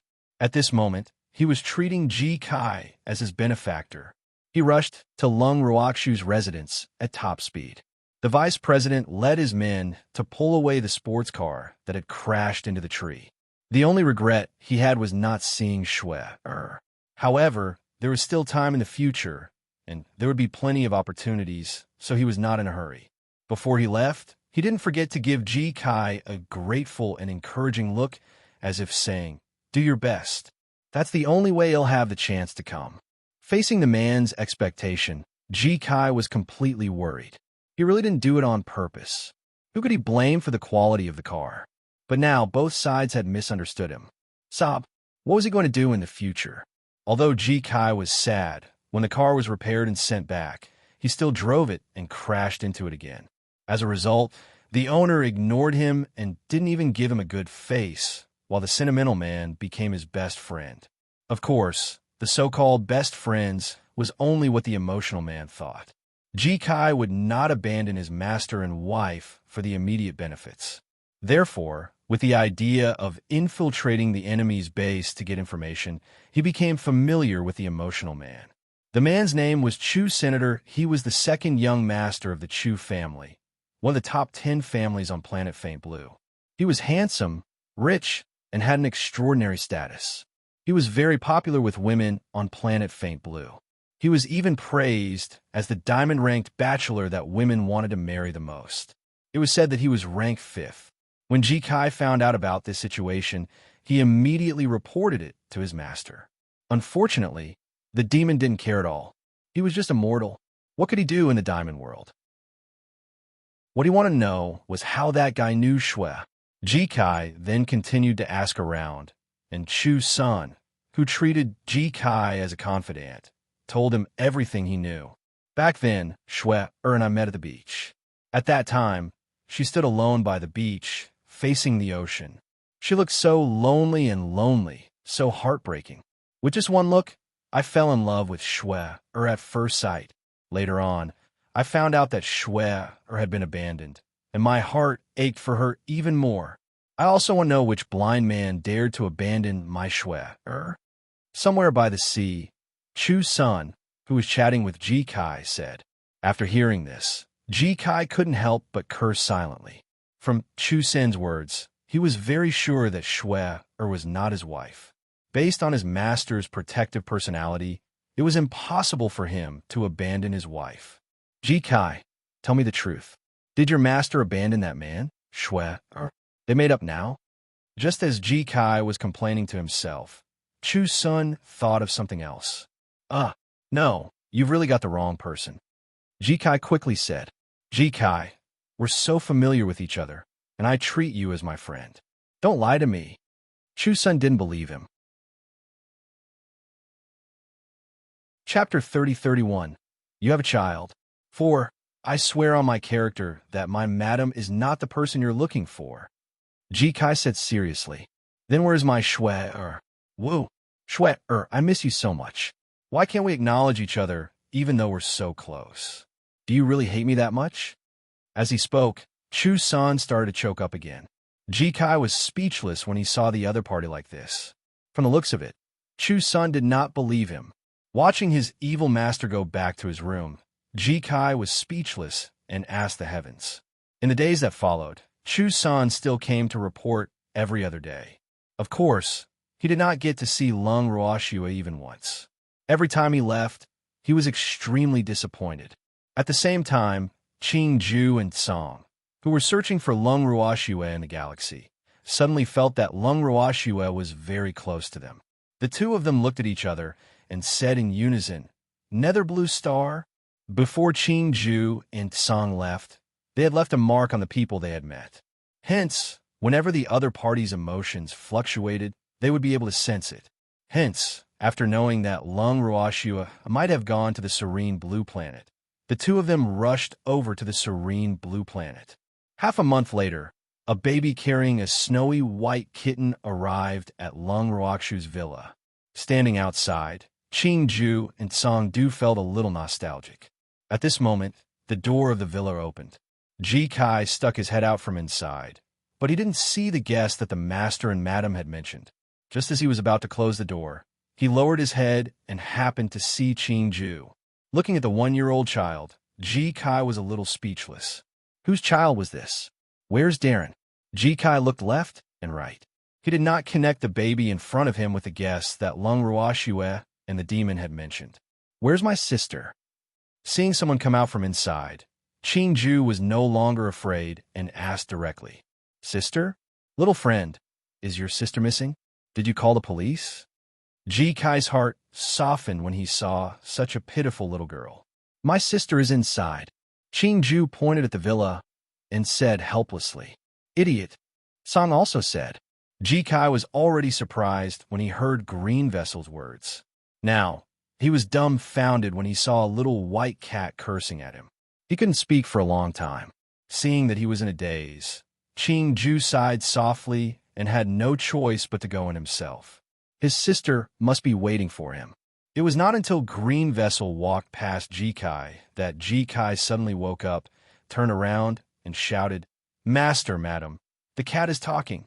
After shouting, he ran into the courtyard. Lung Ruoxue and the demon in the living room were speechless when they heard this. Green Vessel was also speechless. Only Tsong was calm. Just as Lung Ruoxue stepped out of the living room, Tsong had already turned into a ray of white light and flew towards her. Green Vessel did not want to be outdone and also flew forward like an arrow. Seeing this, Ji Kai was dumbfounded again. Thanks sensing Ji Kai's thoughts, Green Vessel turned around and said in disdain while running, What's a flying ship? You can even compare to me. After saying this, he plunged into Lung Ruoxue's embrace. Songzi was one step ahead of him and occupied the best position. These two guys were extremely fast. Even if the demon wanted to stop them, he was a step too late. He could only glare at the man and cat with his fire-spewing eyes. Ji Kai, who had suffered a heavy blow, was speechless for a long time. Sister, I missed you so much. After disdaining Ji Kai, Green Vessel looked up at Lung Ruoxue and said coquettishly, I've finally found my sister. I'm so happy. Qing Ju felt that he was satisfied. It was the same for Azure. It only realized how much it missed Lung Ruoxue when it saw her. On the other hand, the demon's face was black. When he saw these two guys, he knew that his two-person world was over. But now, if he wanted to leave with Shui alone, it it would not be so easy. AI, forget it. You should be satisfied after being alone with Shue for so long. I really can't be too greedy. I missed you guys too. After consoling the evildoer, Lung Ruoshu carried Qingju and Song back to her room to catch up with the two little fellows. Ji Kai had a stomach full of questions. When the demon heard this, he only said in anticipation, "It would be great if someone could really kidnap them. But what a pity.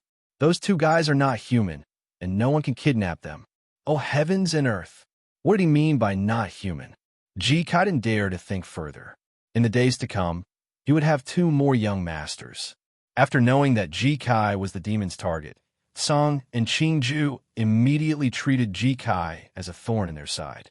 The man and cat ordered Ji Kai around every day, but Ji Kai didn't dare to speak out in anger. He didn't even know why he was rejected by the little boy and the kitten. He didn't think he had done anything wrong. Other than being a little too shocked when he first saw them, there was really nothing else. However, after a few days of interaction, he was already quite calm when facing Song, who could speak. Since he had masters like the evildoer and Lung Ruoshua, it was not a big deal to know a cat that could only talk.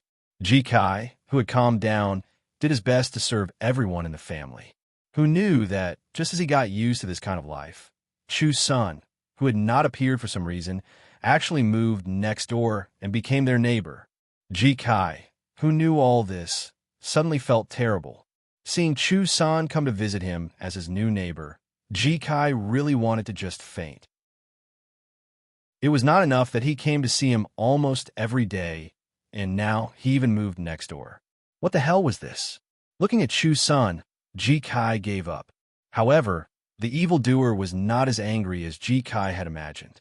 He smiled and invited Chu-san into the living room to receive him warmly. Ji Kai couldn't believe his evil master's abnormal behavior. In fact, not only the evil master, but even the madam, the little Qingju, and the snow-white cat named Song were very calm when they saw Chu's senator. The only one who was not calm was Ji Kai, an ordinary human. Ji Kai calmed down his complicated feelings and stiffly went to pour tea for Chu's senator Chu-san, who had just sat down in the living room, looked at Lung Ruoshue affectionately. His gaze was immediately attracted by the snow-white cat in her arms. Chapter 30-32. You have a child. 5. He was too familiar with this cat. When he saw Lung Ruoshue and the white cat, Chu's son was even more certain that this woman was the woman he had been looking for. Suppressing the joy in his heart, Chu's son chatted as if nothing had happened. Shue, your cat looks so familiar. I think I've seen it somewhere before. Oh, really? White cats are very common.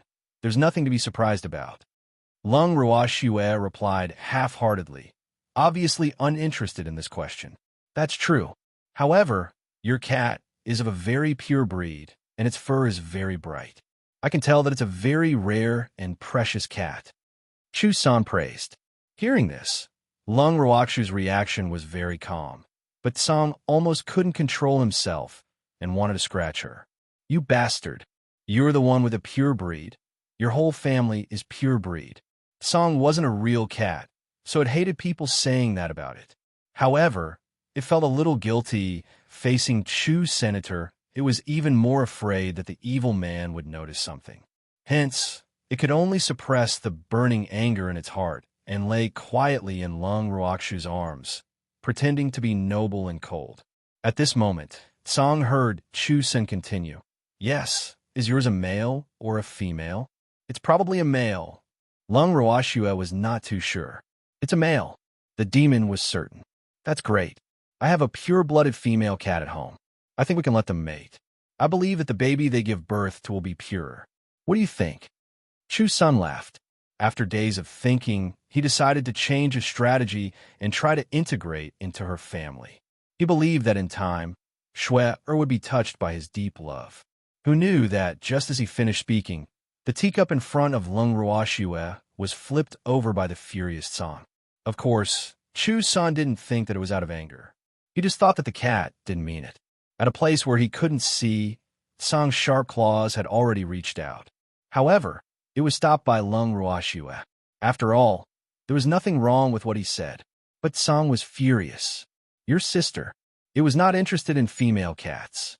However, the evil demon was obviously very interested in this topic and pulled Chu-sun to ask him seriously, as if he was responsible for his cat. Chu-sun also showed great sincerity and answered almost all of their questions.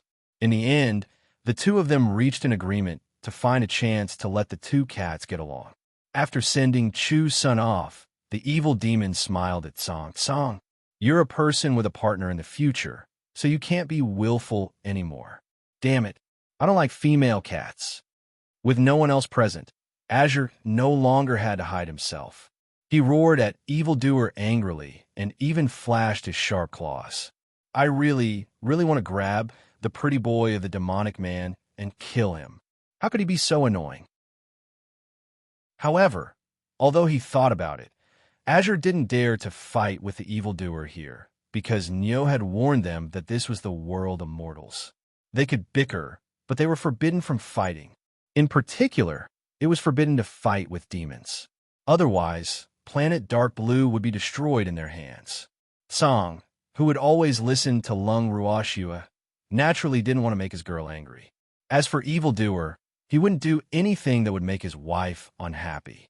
Under the situation where both of them were deliberately restraining themselves, the man and beast seemed to be at peace. It was because of this that even though the demon suspected that Chu-san was provoked by Song and Green Vessel, he did not question them officially. He would only mention this person occasionally. Thanks as for Song and Qing-ju, they pretended not to know Chu Senator. However, the demon wasn't angry. It would be abnormal if the two detestable people were willing to admit to this. Hence, with an unknown motive, he decided to temporarily put aside his hostility towards Chu Senator. It was this thought that made him warm up to Chu Senator. Lung Ruoxua was smart enough not to get involved in the daggers-drawn battle between the man and the beast. After all, neither of them would be at a disadvantage.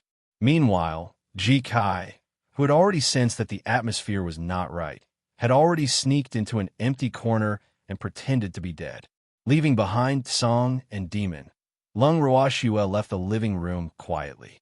The moment Lung Ruoxua left, Azure immediately exploded with anger and pounced towards the evil demon.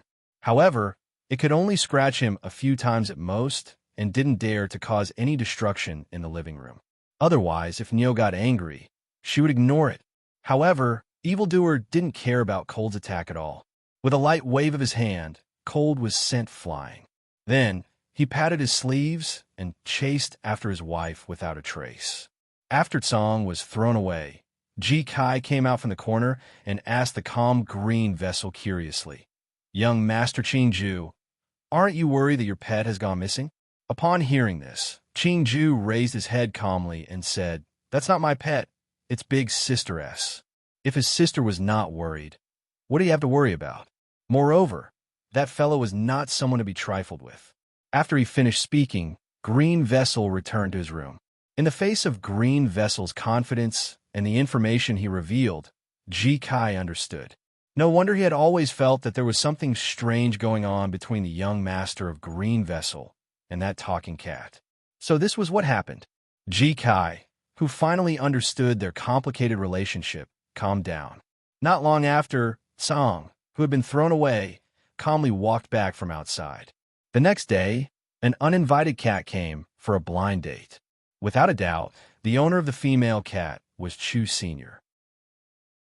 Looking at the golden female cat lying in front of him with a shy expression, Song Tioyu was speechless for the first time. Why did this so-called blind date make it so annoyed? How should I get rid of this feeling of wanting to scratch someone? Song was furious.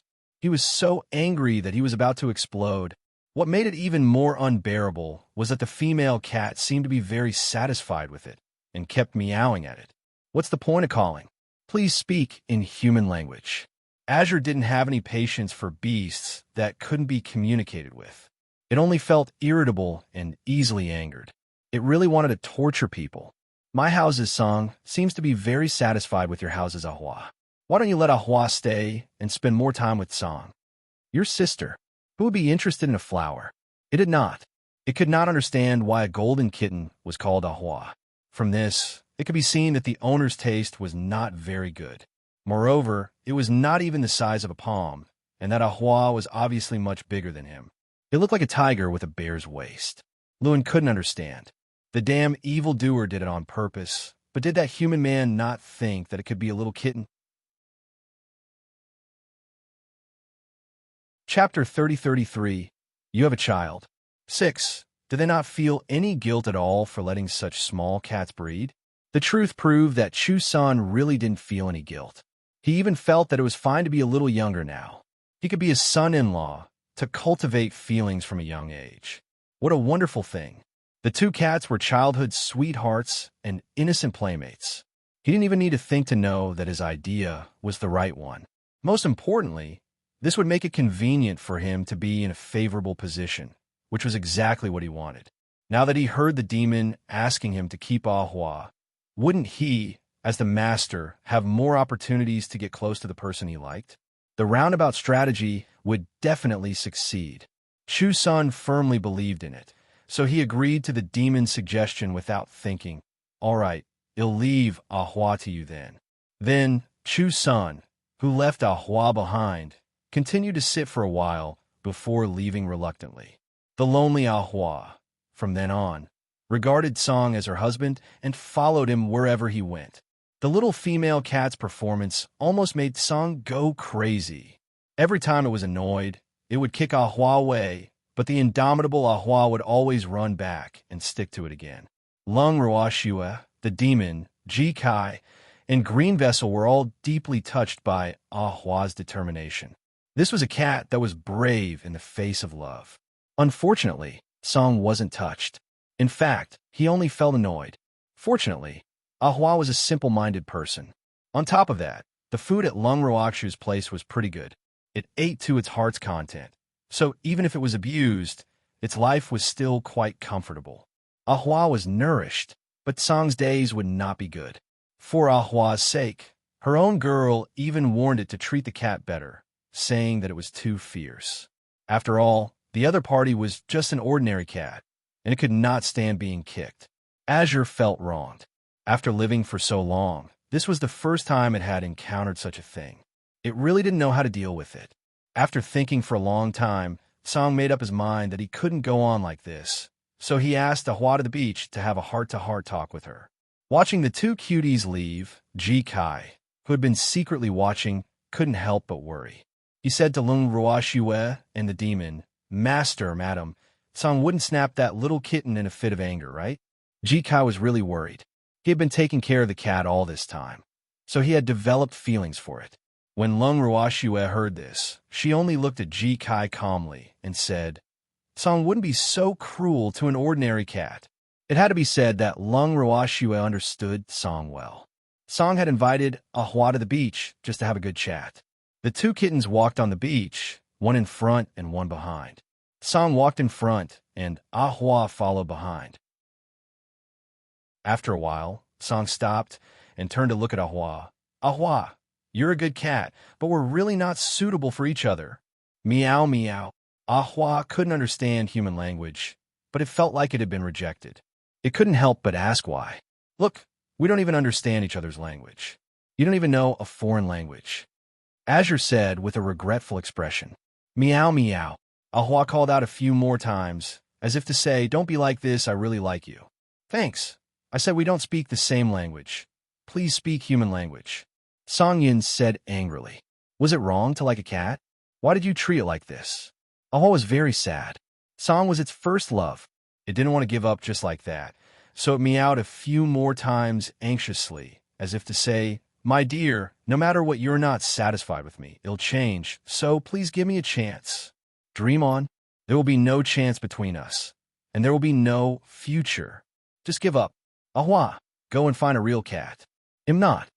Song understood what Ahua was saying, so he firmly refused. He couldn't let this cat sink deeper. These despicable humans were disrespecting cat rights. A good cat that had its first awakening of love was destroyed in the hands of a group of hateful humans. Song suddenly felt injustice for Ahua. The conversation between the two cats was also heard by Lung Ruoshue and the others. Lung Ruoxue was very surprised by Tsang's performance. She didn't expect Tsang to have such a literary side. Ahwa, you're a good cat, but we're not suitable. These words were too familiar. This was clearly what a scumbag would say when he rejected a woman he was infatuated with. Of course, Tsang definitely wasn't a scumbag, but she suddenly wanted to know where he learned this from. As for the little female cat, her stubbornness surprised Lung Ruoxue. It seemed like they had hurt the heart of an innocent little female cat. Lung Ruoxue felt guilty. In fact, she didn't stop the evil spirit from pairing Tsang because she knew that Tsang couldn't have anything to do with an ordinary cat. However, she didn't expect this little female cat to be so infatuated with him. For a moment, she felt like she was riding a tiger and couldn't stop. After Tsang communicated with the infatuated Ahwa, it saw that the other party was still so stubborn. It didn't know what to do. It should know that it had never dealt with such a difficult matter before. Even when it faced the fog, it had never felt such a pain in the ass. But now, an ordinary kitten made it deeply conflicted. After returning to the villa, Tsang didn't give anyone a good face and went upstairs alone. Ahwa hesitated and wanted to follow, but he didn't dare. He didn't stop circling the stairs. When Lung Ruoxue saw this, she stepped forward and carried Ahwa. She said helplessly, "Ahwa, they'll send you home." She couldn't let this little female cat live here anymore. Otherwise, she would feel even more guilty if something irreparable happened. Who knew that Ahwa would understand her words and jump out of Lung Ruoxue's arms with a whoosh? It then hid under the sofa in the living room and refused to come out. Seeing this, Lung Ruoxue only felt a deep sense of helplessness. Called Chu-sun and asked him to take Ahwa away. Lung Ruoxue instructed Ji Kai, then pulled the evildoer upstairs to communicate. After receiving Ji Kai's call and asking for the reason, Chu-sun immediately rushed over, but the stubborn Ahwa refused to leave with it. It even looked like it was going to leave the house with it. Chu-sun was helpless about this. Ahwa was his mother's life. He had borrowed it from his mother, so he really didn't dare to use force on Ahwa. Otherwise, if this stubborn little female cat got lost, his mother would break his legs. Seeing that Chu-sun, the owner, couldn't do anything to his cat, Ji Kai didn't know what to say. Just like that, Ahwa was left behind again. From that day on, in order to avoid the fate of being taken away, Ahwa hid under the sofa all day long. He would only come out for a walk when it was time to eat, and from time to time, he would look at Tsang with resentment. Seeing Ahwa like this, Lung Ruoxue felt helpless. Chapter 30-34. You have a child. 7. Tsang completely ignored Ahwa. Anyway, he had already said what he needed to say. It couldn't be helped if the little female cat didn't listen. Gradually, Lung Ruoxue and the rest found a way to get along with Ahwa and even adapted to Ahwa's existence. As for Ahwa, it seemed that as long as she could see Tsang every day, she would be very satisfied. A month later, a beautiful middle-aged woman came to him. This beautiful middle-aged woman was Chu-sen's mother. She had come with the excuse of taking her cat home, but her main purpose was to see the person her son liked. Ever since the prodigal child at home said that he wanted to use his beloved cat to chase a girl, she had been hoping that the brat would bring back a wife. Who knew that after so long, he had not seen his wife, and his beloved cat could not come back. It was understandable that it was not easy to get a wife. After all, good girls were hard to find. Why couldn't he bring back the cute cat? Mama Chu was very worried. Could it be that her beloved cat, which she had raised as her daughter since she was young, no longer belonged to her now that she could not see her wife? With this worry in mind, she personally visited. After seeing Lung Ruoxue, she instantly understood her son's desire for a wife. This girl is so pretty. She was even more beautiful than she had imagined. Since he was young, there were many girls around his son, but compared to the girl in front of him, those girls were like bald chickens without feathers. In an instant, she decided to give her son a helping hand. However, when she heard that the man beside Lung Ruoxue, who was even more devilish than her own son, was her future daughter-in-law's husband, she was dumbfounded, sorrowful, depressed. All sorts of emotions were tangled together. So Mama Chu was sad. Her outstanding son had actually become a mistress and had even entered the family to snatch the wife of the man's real husband. What was this? At that moment, she was so conflicted that she did not know how to face Long Ruoxue. Although she was envious of her beautiful daughter-in-law, she was not shameless enough to destroy someone's family. Plus, she could not take a Huawei. So after sitting for a while, the depressed Mother Chu found an excuse to leave. After Mama Chu left, Long Ruoxue, who felt that the situation had become serious again, finally put on a stern face and said to Qingju and Song coldly, "Do you two have anything to say?"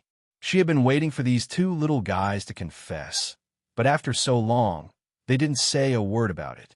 Now that Long Ruoxue had asked, the two of them lowered their heads in unison, refusing to look at Long Ruoxue.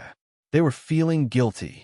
They were indeed the ones who had caused the incident, and they had not expected such serious consequences. "Sister," after a long time, Qingju raised his head and looked at Long Ruoxue pitifully. "Aren't you going to explain the matter clearly?" Long Ruoxue said angrily.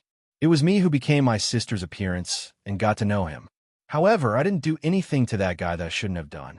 It was completely that guy's wishful thinking." Qingju told the truth.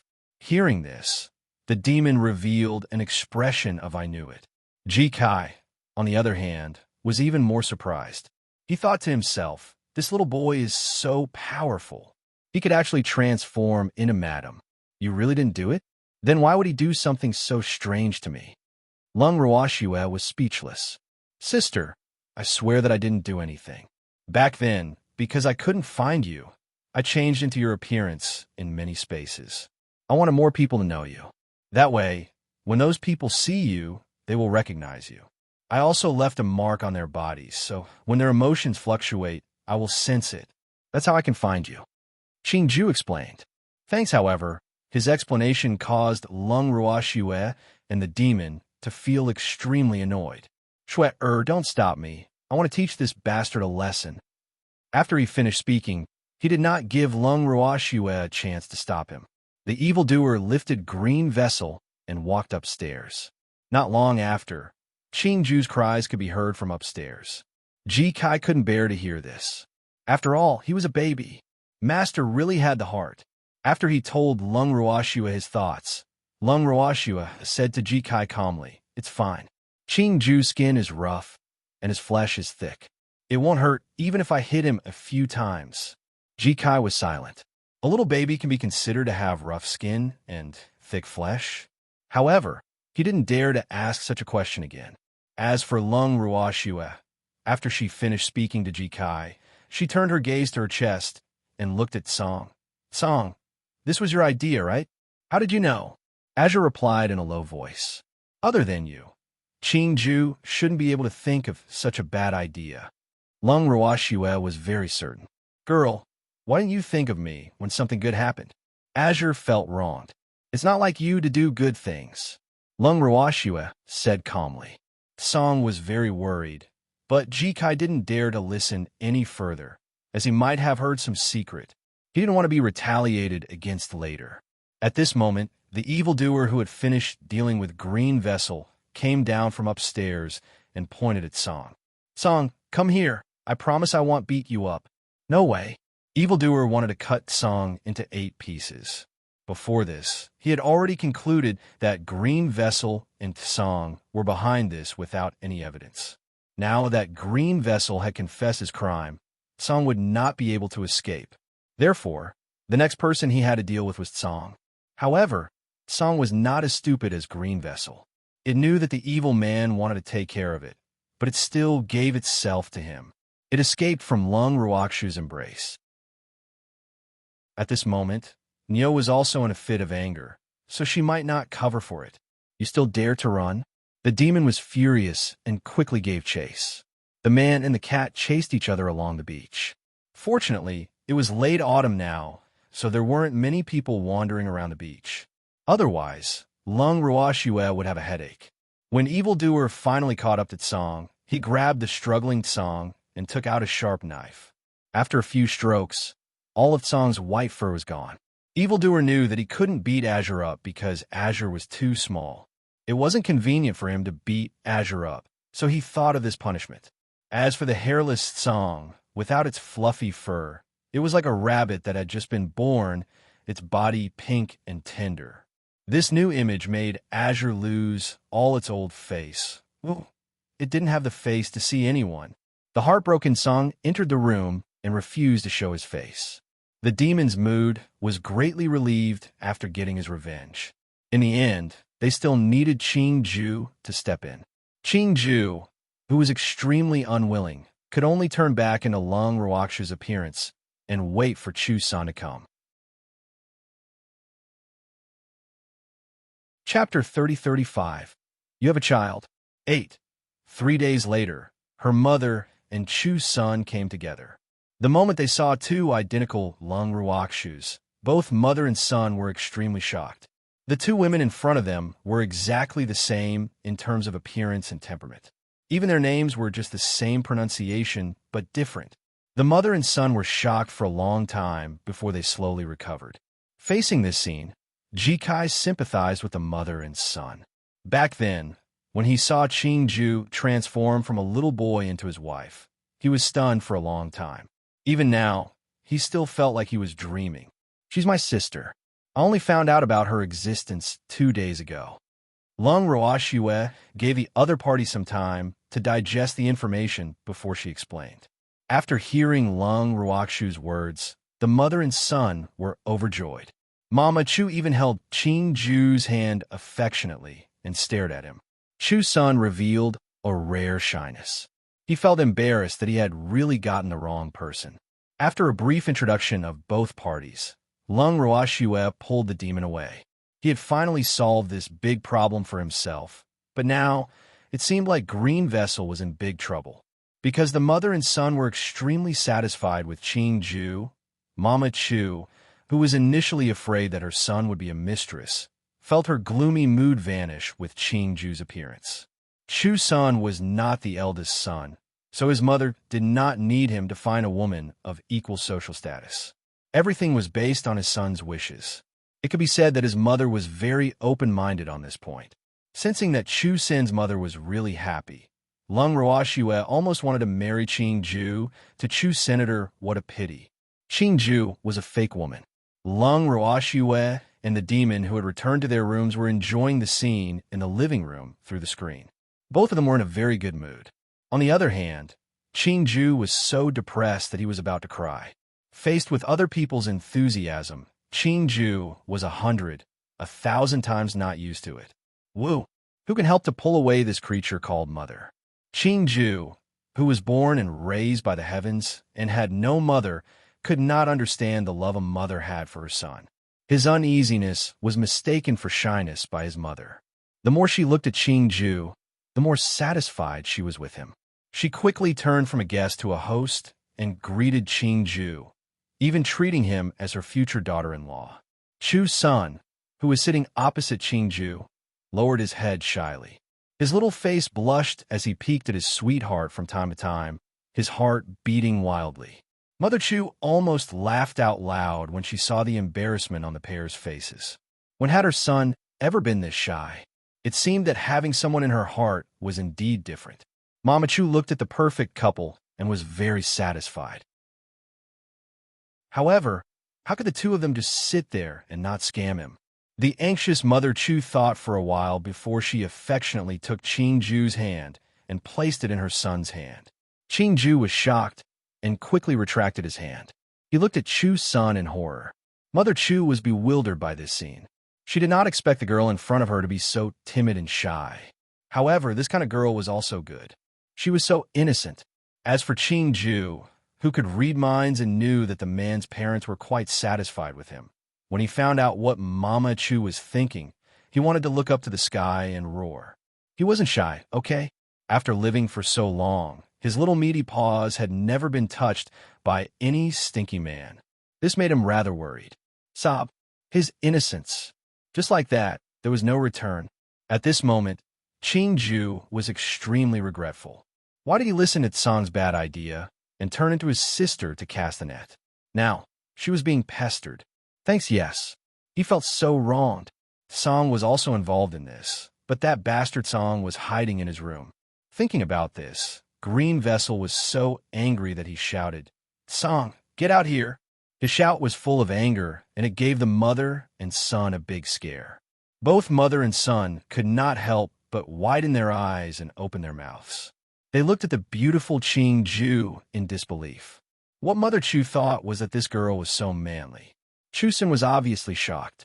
All along, he had thought that his sweetheart was a cute and helpless girl. But now, the little bird had suddenly turned into an eagle.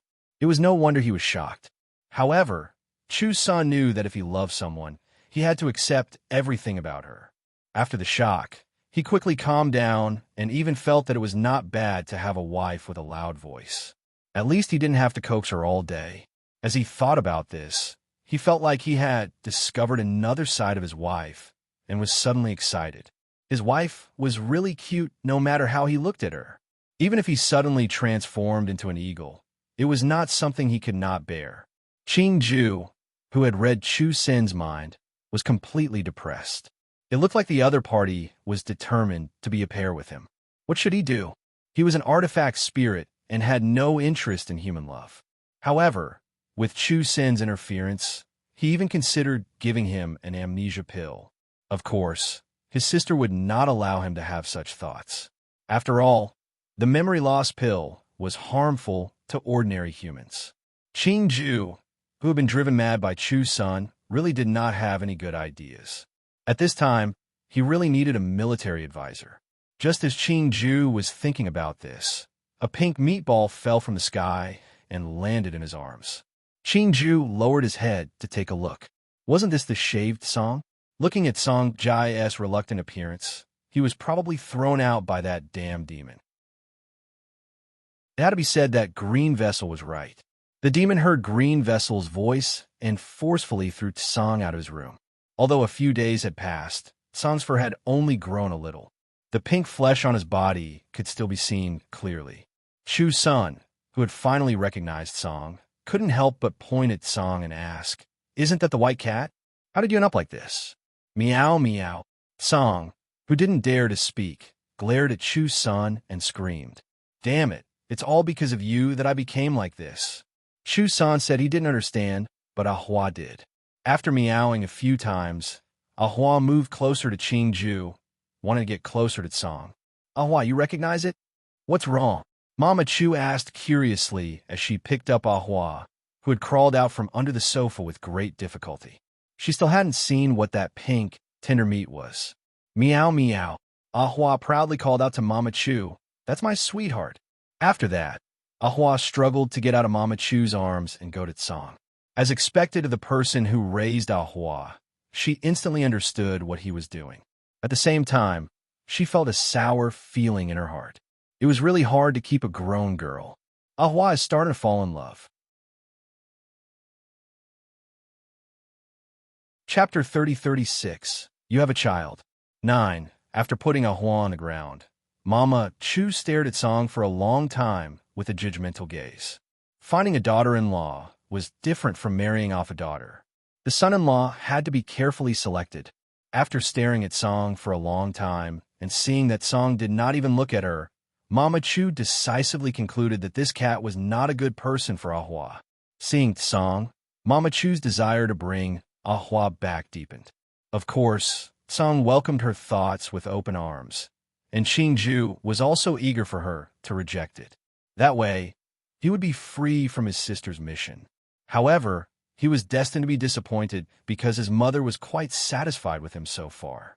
Following that, with the help of his mother, Ching Ju had no choice but to go on a date with Chu's senator in reality. Ching Ju did not want to go out at all, but his sister was not willing to help him. This made him particularly sad.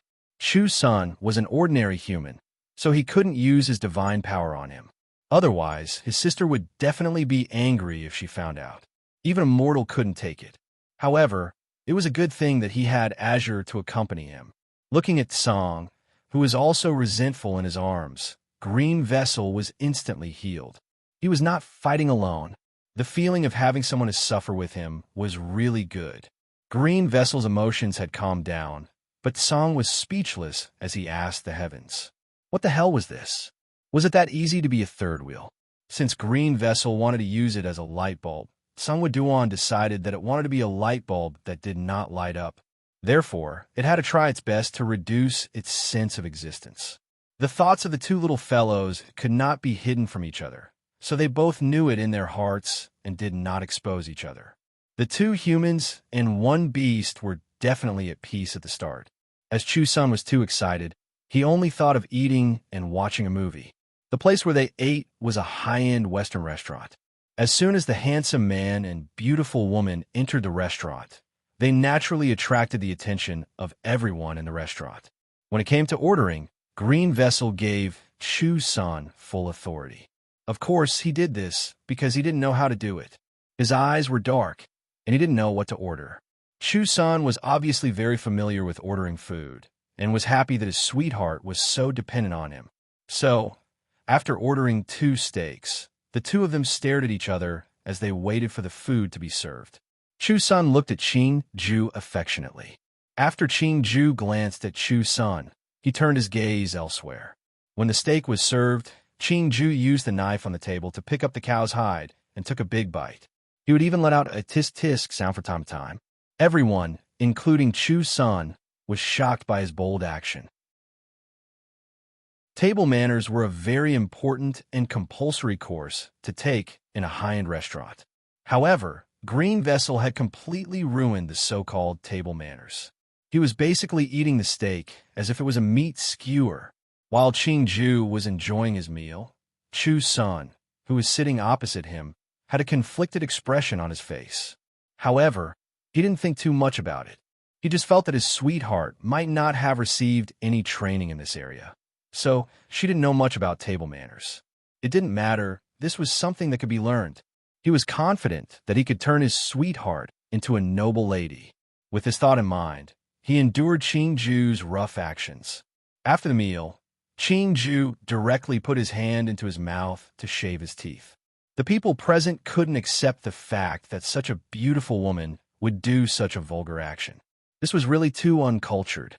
How could a true, noble lady be like this? Thanks, her unrefined actions despite her beautiful appearance made everyone in the dining room so disappointed that their hearts almost broke. After the meal, Chu-sun grabbed Ching-ju and left the dining room in a panic.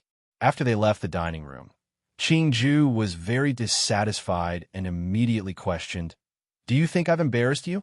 No. Chu-sun felt a little guilty. "Then why did you drag me out so quickly? I'm not full yet," Ching-ju said angrily. "Let's go." Hugging Song, Green Vessel urged. Even after eating in one restaurant after another, Ching-ju still did not feel full. Unfortunately, all the restaurants were about to close. He also didn't watch the movie because it was too late. After the depressed Chu-sun sent Ching-ju home, he stood outside Lung Roakshu's villa. For the first time, he doubted his own thoughts. He stood in a daze outside the courtyard for a long time before he returned home like a walking corpse. The moment Ching-ju entered the house, he shouted excitedly at Lung Roakshu, "Sister, I ate a lot of things today, but none of them were as good as the ones you made." Lung Roakshu, who was sitting on the sofa in the living room, looked at Ching-ju's excited expression and said calmly, "I know you've eaten a lot, and I also know that your reputation of eating so boldly in my face has spread throughout the entire planet Blue. Now, many people know that the second young master of the Chu family has a girlfriend with a black hole in her stomach. Damn Ching-ju, are you trying to ruin my reputation?" Lung Roakshu said angrily, "Sister, I just wanted to use my own method to scare that guy away. I didn't do it on purpose." Ching-ju felt wronged. This idea had come from the two mainframes that Song had taken in. In their words, men would not like women like her. Therefore, Ching-ju worked hard to choose the type of woman that men would not like. To quote a famous saying, "What do you see in me? It'll change it." Forget it. Let's just settle this problem first. Lung Roakshu's words were equivalent to acknowledging Ching-ju's actions. Her reputation would be ruined, but it was better than being pestered by others. With Lung Roakshu's approval, Ching-ju was even more motivated. In the next few days, he went from passive to active. Of course, he mainly asked Chu Sen out for dinner. As for Chu Sun, when he thought of his sweetheart's bold and unrestrained eating manner, he wanted to refuse, but he couldn't resist the temptation of her beauty and agreed. The outcome was naturally too tragic to look at. For the next few days, people treated them to a big meal. Qingju's life was very enjoyable, but Chu Sun did not feel good. Chu Sen's glass heart was shattered by his lover's increasingly rude behavior, but he was still unwilling to give up. He even had the idea of reforming his lover. Qingju was furious when he heard that he had to reform himself. Without another word, Qingju left after giving Chu Sun a good beating. Chu Sun, on the other hand, was seriously injured and had to lie in bed for a few days. While he was recuperating, many friends came to visit Chu Sun and sympathized with his tragic state. There were also people who told him that not everyone could handle a wild girlfriend. Clearly, Chu Sun did not have that ability. And now, Green Vessel's reputation could be said to be quite loud. Chapter 30-37. You have a child. 10. After he recovered, Chu Sun continued to try his best to change Qingju. He had liked Qingju for so long, but he couldn't convince himself to give up just like that. After all, it wasn't easy to take back the feelings he had given up, even if it was one-sided. When Qingju saw that this fellow was as persistent as his ahua, he was also furious. He didn't believe that this guy wouldn't be scared away. With the determination to scare the other party away, Qingju increased his bargaining chips and strongly requested Chu Sun to bring him to meet his friends. Chu Sun hesitated for a long time before finally agreeing. After entering Chu Sen's circle, Qingju was like a fish in water. When he didn't eat or do anything stupid, he was definitely a goddess in everyone's eyes, but, in short, after Qingju successfully defeated Chu Sun, he also stimulated his friends one by one. Under the strong request of his friends, Chu Sun did not dare to bring Qingju to meet his acquaintances. The Chu Sun now was becoming more and more famous in the upper-class society. In the past, people knew him because he was the second son of the Chu family, but now they knew his name because he had a girlfriend who was not presentable. Mama Chu had also heard that things were not going well between her son and her future daughter-in-law. As she had a good impression of Qingju, she specially asked him out to go shopping to see what the problem was. After shopping, Mama Chu completely gave up on Qingju. It was not enough for a woman to just have a pretty face, especially in the upper class. The future daughter-in-law that she had high hopes for clearly did not have that kind of quality. So Mama Chu quickly gave up on Qingju. Chu Sun was still insistent. Seeing this, Qingju was no longer in a hurry. Let's see who can last longer. Lung Ruoxue, on the other hand, was a little worried. Her reputation, just like that, there was no return. However, in order to get rid of a certain man, her sacrifice was worth it. The Chu family's mother had already given up and forcefully brought Ahua away. San was also free. Only Qingju was still in deep trouble. However, Lung Ruoxue believed that Qingju would soon see the light. In the days that followed, Chu San disappeared for more than 3 months on a business trip. When he saw Qingju again, he tactfully said to him, I've been thinking about it for the past 3 months. Maybe we're not suitable for each other. So let's break up. Let's split. Qingju suppressed the excitement in his heart and said loudly. He could not help but complain in his heart. They had never been together, okay? Everything was just the wishful thinking of the guy in front of him. Qingju was so happy to be abandoned that he could not stop smiling. Seeing his sweetheart like this, Chu Sun felt depressed again. Did he do something wrong? Otherwise, wouldn't his ex-sweetheart be heartbroken? But now, what did he look sad at all? Chu Sun, who didn't dare to think further, fled in panic. Congratulations! Jikai stepped forward and said. Thank you.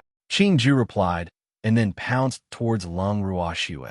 He said agitatedly, Sister, that man has been settled. He didn't use Shun power.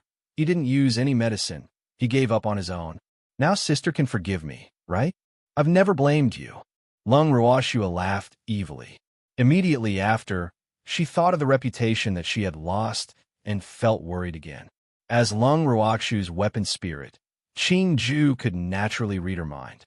He could not help but say guiltily, "Sister, I'm sorry. I've caused you trouble. You can't be blamed for this. It's that man's wishful thinking." Lung Ruoxue consoled him. She already knew the ins and outs of the incident with her beloved, so she naturally did not blame Qing Ju. Thanks the moment Lung Ruoxue saw this, she realized that this little fellow was clearly trying to take advantage of her. "Don't use my face to cause trouble in the future, understand?" he said with a straight face. "I know." Qing Ju nodded obediently. He did not dare to disobey his sister's words. Now that the matter had finally come to an end, he could play happily again. After Qing Ju turned back into a baby, their lives slowly returned to peace. Because of what happened before, Green Vessel and Azure were very well behaved for a period of time.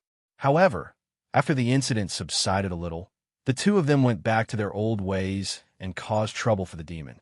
Watching the evildoer bicker with the two little fellows every day, Lung Ruoxue suddenly felt that this kind of life was really not bad. Now, they had nothing to worry about and would go out for a walk when they were bored. One day, Lung Ruoxue suddenly felt unwell and even vomited her breakfast. The demon's little face turned pale in fear. After Ji Kai's reminder, he quickly carried Shui and ran to the hospital. It was only after she rushed to the hospital that Lung Ruoxue had the chance to speak. "Evildoer, I'm fine. I'm just feeling a little unwell." "I know, you vomited." The demon looked at Lung Ruoxue with worry. Green Vessel and Azure, who had followed behind, also looked nervous. At this moment, Ji Kai went to queue up for Lung Ruoxu's registration. When it was Lung Ruoxu's turn to go in for an examination, the three people and one beast waited outside with eager eyes. In reality, Lung Ruoxue really wanted to say that she did not need to come to the hospital. She was a god. She would have known the problem if she used her inner sight, but she didn't even have the chance to say it out loud before she was brought to the hospital by the demon. She didn't want to be examined at first, but when it was her turn, she was directly sent to the consultation room by the demon. His series of actions were so smooth that she didn't even have a chance to refuse. However, she was indeed not feeling well, so she did not reject the doctor's examination. After a round of examination, the doctor asked kindly, "Miss, are you married?" "We're married." Lung Ruoxue was very honest. "Congratulations, miss, you're pregnant." The doctor said, relieved. "There's already one." Lung Ruoxue was stunned. What was it? For a moment, Lung Ruoxue could not react at all. The doctor looked at her silly expression and understood. He explained, "You have a child." Hearing this, Lung Ruoxue stood up with a whoosh. The doctor was so frightened that he quickly held her down and said, "Be careful. The baby is still young. It can't withstand your violent movements." She just wanted to stand up. Did she have to be so careful? Even though Lung Ruoxue had never given birth to a child before, she still had some basic knowledge. Furthermore, she knew her own body well. Not to mention standing up, even if she were to fight with someone at this moment, the child would not have any problems. The descendant of a god was strong. Of course, he couldn't say this in front of the doctor. Otherwise, the doctor would explode. Following that, Lung Ruoxue used her inner sight to check on her child. Knowing that her child was safe and sound, she decided to leave the hospital. However, she still had a checkup to do. The doctor said that she was not allowed to leave no matter what. She even automatically assumed that this new mother was afraid of spending too much money. Chapter 3038. You have a child. 11. After patiently explaining the importance of the prenatal examination to Lung Ruoxue could no longer listen to the other party's nagging. She had no choice but to knock the talkative doctor unconscious and run out of the hospital with the demon. Once they were out of the hospital, Lung Ruoxue glared at the evildoer and roared, "They'll never let anyone off if they ever ask me to come to the hospital again." "What's wrong, honey? Was she bullied by the doctor? I'm going to find him to settle the score." When the demon heard this, he immediately lost his temper. How dare he bully his wife? Was he tired of living? "Come back here," Seeing this, Lung Ruoxue hurriedly pulled back the slightly impulsive evildoer and said, "The doctor didn't bully me. It's just that he's too slow. I can't stand it. Madam, the doctor's dawdling is for your own good. You should listen to the doctor." Ji Kai said with a worried expression. "Bullshit. I'll be a doctor myself. Who has better medical skills than me?" Lung Ruoxue was so angry that she shouted. Ji Kai was silent, and his wife was swearing again. She seemed to be very angry. Ji Kai didn't dare to say anything more.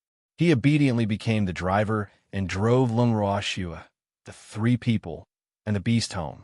When they reached home, evildoer, green vessel, and Song Quan surrounded Lung Ruoxue and asked her about her health.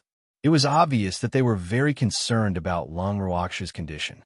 Lung Ruoxue, who initially did not want to announce this good news, could not help but expose it when she saw their concerned eyes. "I'm pregnant," Lung Ruoxue said, feeling a little embarrassed. "What's there? Don't be afraid. No matter what you have, they'll find a way to cure you," the demon said nervously. "And don't worry, girl. They'll also work hard to cure you, although I don't know how to treat illnesses." Azure said, "And me, sister, don't worry. They'll definitely do a good job in logistics." Qingju also expressed that from now on, he had to be obedient and not make his sister angry. "I will do my job as the head butler." Seeing that the two people and one beast present had expressed their opinions, Ji Kai naturally did not want to be inferior to them. "What are you guys thinking? I'm not sick. I have a baby." Lung Ruoxue was a little speechless when she saw the "don't worry" expression on the demons and the others' faces.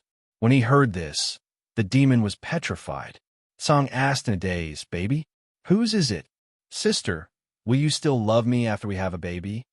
Qingju was worried that he would lose favor. Facing such good news, only Ji Kai's reaction could be considered normal. He was overjoyed. His eyes kept wandering around Lung Ruoxue's abdomen. Just as he was engrossed in the sight, he received a heavy punch on his head. Ji Kai held his head and looked up, feeling wronged. He saw his evil master, who had returned to normal, glaring at him and then shouting, "What are you looking at? That's my wife's stomach. You think you can look at it?" Ji Kai didn't know how to explain. As a single man, wasn't it normal for him to be curious? Unfortunately, he was curious about the wrong person. Thanks after dealing with Ji Kai, it was the demon's turn to stare at Lung Ruoxue's stomach. He kept mumbling, "I have a baby. I have a baby. I really didn't expect that I would actually have a child. Wife, you misunderstand me. I mean, we were born in chaos, so our body structure is different from ordinary people. Therefore, I don't know whether I can have a baby or not, but this baby is definitely mine." Seeing that he had said something wrong, the demon quickly explained, "It's mine." Evil Let Song was so angry that the veins on his forehead were throbbing. He picked up Song with both hands and threw him out of the hall out of habit. Not long after, Song Man nonchalantly ran back and continued to provoke, "The baby in Nyo's stomach is mine. It's mine. Can you repeat that?" The demon's eyes were spewing fire, wishing he could burn Song into ashes. Azure wasn't afraid of the demon at all and revealed a proud smile. "It's mine no matter how many times I say it." Lung Ruoxue was speechless. Could these two fellows not be so childish? She really wanted to scratch the wall. Ji Kai, who was watching, suddenly realized that he was unnecessary. He didn't know if his evil master and Song, this bad-tempered cat, would fight later. His life was in danger. "Stop arguing. The child is mine and mine alone. It has nothing to do with you." Lung Ruoxue was infuriated. She then returned to her room in a huff. "Honey." The demon saw that the head of the family was angry and quickly chased after him. "Nyo." Azure also wanted to give chase, but he was thrown out by Evildoer in a moment of carelessness. This time, Evildoer used 100% of his strength, and Azure directly turned into a shooting star and disappeared without a trace. As he chased Lung Ruoxue back to her room, the evildoer immediately lowered his head and tried to please her. "My dear wife, don't be angry, okay? It's all because of that stupid Azure. I've already taught him a lesson. What about you?" Lung Ruoxue raised her brows and asked, "Honey, am very obedient." The demon laughed. Lung Roashua snorted coldly in its Sundara manner, then turned her head away and ignored evildoer. "Honey, don't ignore me. Let me see the child." The demon was very curious about the new life. He wanted to see what his child looked like now. He was looking forward to it. "I won't let you see." Lung Roashua rejected. "Why?" "Honey, let me take a look. Just for a moment, all right?" The demon begged. "The children are still young and will be shy, so let's wait until they're older," Lung Roashua said after some thought. She could understand the evildoer's excitement to see the child, but she did not want him to know about the child's condition. She had to keep a secret. Since Lung Roashua was determined not to let him see it, the demon naturally could not. That was why he had been staring at his wife with a resentful gaze, hoping to soften her heart. However, Lung Roashua had made up her mind. Evildoer was anxious, but he had no other choice. He could only let Lung Roashua be willful. After having a child, other than the occasional stubbornness and quibbling, Lung Roashua was as usual. However, she was a monster and had developed a rather serious case of being scorched by the pregnant man. He had become sensitive and fragile, like a glass doll that would shatter with a single touch. Even a pregnant woman like Lung Roashua had no choice but to accommodate to his devilish emotions. Lung Roashua did not know whether to laugh or cry at this fact.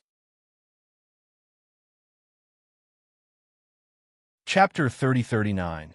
The Demon's Decision 1. What made Lung Roashua not know whether to laugh or cry was that other than the evildoer's occasional gasp, the adults, the little child, and even Song, who had been kicked away by the evildoer but had come back home on his own, were all more nervous than her, a pregnant woman. Although she had a child, Lung Roashua was still very calm, except for being a little surprised when she first heard the news. However, in the eyes of the head butler, Ji Kai, her calmness was rather abnormal. When she had nothing to do, Ji Kai would always sneak a glance at her with a worried look. The evildoer, Green Vessel, and Song would not leave her side. It was rare for evildoer and Azure to quarrel less.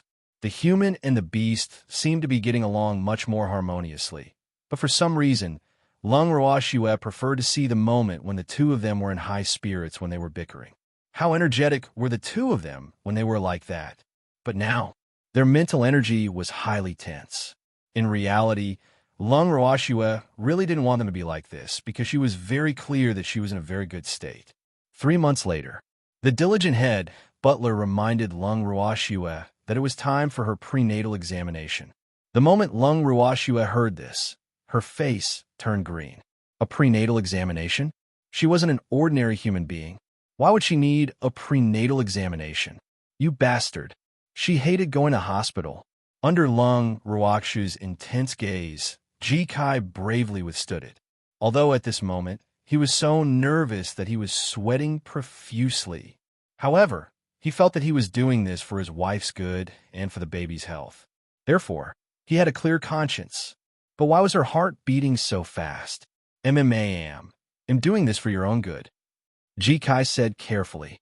After that, he started to talk about the benefits of a prenatal examination to Lung Roashua. Evildoer, Green Vessel, and Song were also lectured by the side. After listening to the story, the two people and the cat turned their eyes to Lung Roashua. Their meaning was obvious. Go to the prenatal examination. Looking at their expressions, Lung Roashua's heart was boiling with anger. At this moment, she could no longer care about the evildoer's fragile emotions. She only smiled faintly and said, "You also think I need a prenatal examination?" "Schwer. The prenatal examination is for the health of you and the baby." Knowing that his wife was in a bad mood, the evildoer was very careful when he said this. "Sister, go and check it out," Qing Ju said worriedly as well. He could not help but look at Lung Roashua's still flat stomach. "Girl, I heard that all the women in this world have to go for a prenatal examination. So let's do as the Romans do." Azure also persuaded. "I said, they'll fight whoever asks me to go to the hospital." Lung Roashua reminded him with a dark expression. "We're doing this for your own good," the 3 humans and 1 beast said in unison. their faces full of grievance. I know my own situation. The child is doing very well, Lung Ruoshua said with certainty. She had been communicating with her child every day. Madam, you're more than 3 months pregnant, but your belly hasn't grown at all. I'm worried that the child is developing slowly. You better go for a checkup. Ji Kai gathered his courage and finished his sentence in one breath. Who knew that just as he finished his sentence, before Lung Ruoshua could even get angry, the demon, green vessel, and Azure were the ones that got angry first. You're quite bold to look at my wife's stomach. You dare to look at Big Sister's stomach? You dare to look at Nyo's stomach? The three of them said in unison. Ji Kai's face paled in fear. I am just worried about my wife, Ji Kai explained in a low voice. He was so regretful that his intestines had turned green. Why did he have to be so honest? Thanks, Green Vessel, and Azure also nodded in agreement. Ji Kai, who had just escaped death, nodded repeatedly. How could he get rid of this feeling of escaping death? With this, Ji Kai didn't dare to say anything else. At this moment, Lung Ruoshua calmly spoke. Have you ever heard of a god going to a normal human hospital for a prenatal examination? The 3 men and 1 beast shook their heads. The X-ray at the hospital is better than our internal vision. Lung Ruoshua asked again, satisfied. The 3 humans and 1 beast shook their heads again. If that's the case, what's the use of a hospital to me? Not to mention that I won't go to the hospital for a prenatal examination. Even if I'm going to give birth in the future, I won't go to the hospital either. Lung Ruoshua said stubbornly. After hearing this, evildoer, Green Vessel, and Azure finally reacted. Were they gods? How could they be the same as humans? They really didn't need to follow the model of ordinary humans. What prenatal examination? Go play somewhere else. The hospital would not be able to earn their money. However, Ji Kai knew that his wife didn't want to go to the hospital, but how could he not go to the hospital when giving birth? Ji Kai wanted to say a few words of advice, but before he could say anything, Lung Ruoshua stopped him with a sharp glare. Many words were stuck in his throat. He didn't dare to say them, but he couldn't swallow them down. His face was red from holding back his words. By the time he couldn't take it anymore and coughed violently, Lung Ruoshua had already gone upstairs. Evil Demon, Green Vessel, and Tsung followed after her, leaving Ji Kai in the living room. He was coughing so hard that his face was red. Ji Kai coughed so hard that tears came out. He felt wronged. He had always been thinking for his wife. Why did no one understand him? The pain of not being understood by others was really unbearable. Whoa. From that day on, Ji Kai always wanted to say something when he saw the evildoer, but he hesitated as if he had a stomach full of words to say. However, the evildoer was always with Lung Ruoshua, and he never had the chance to speak to his master alone. This fact made Ji Kai so anxious that he was on fire. However, opportunities were always given to those who were prepared. Therefore, after Ji Kai had planned for a long time, he finally found an opportunity. It was an afternoon, and Lung Ruoshua was taking a nap. As a filial husband, the evildoer went downstairs to prepare something for his wife.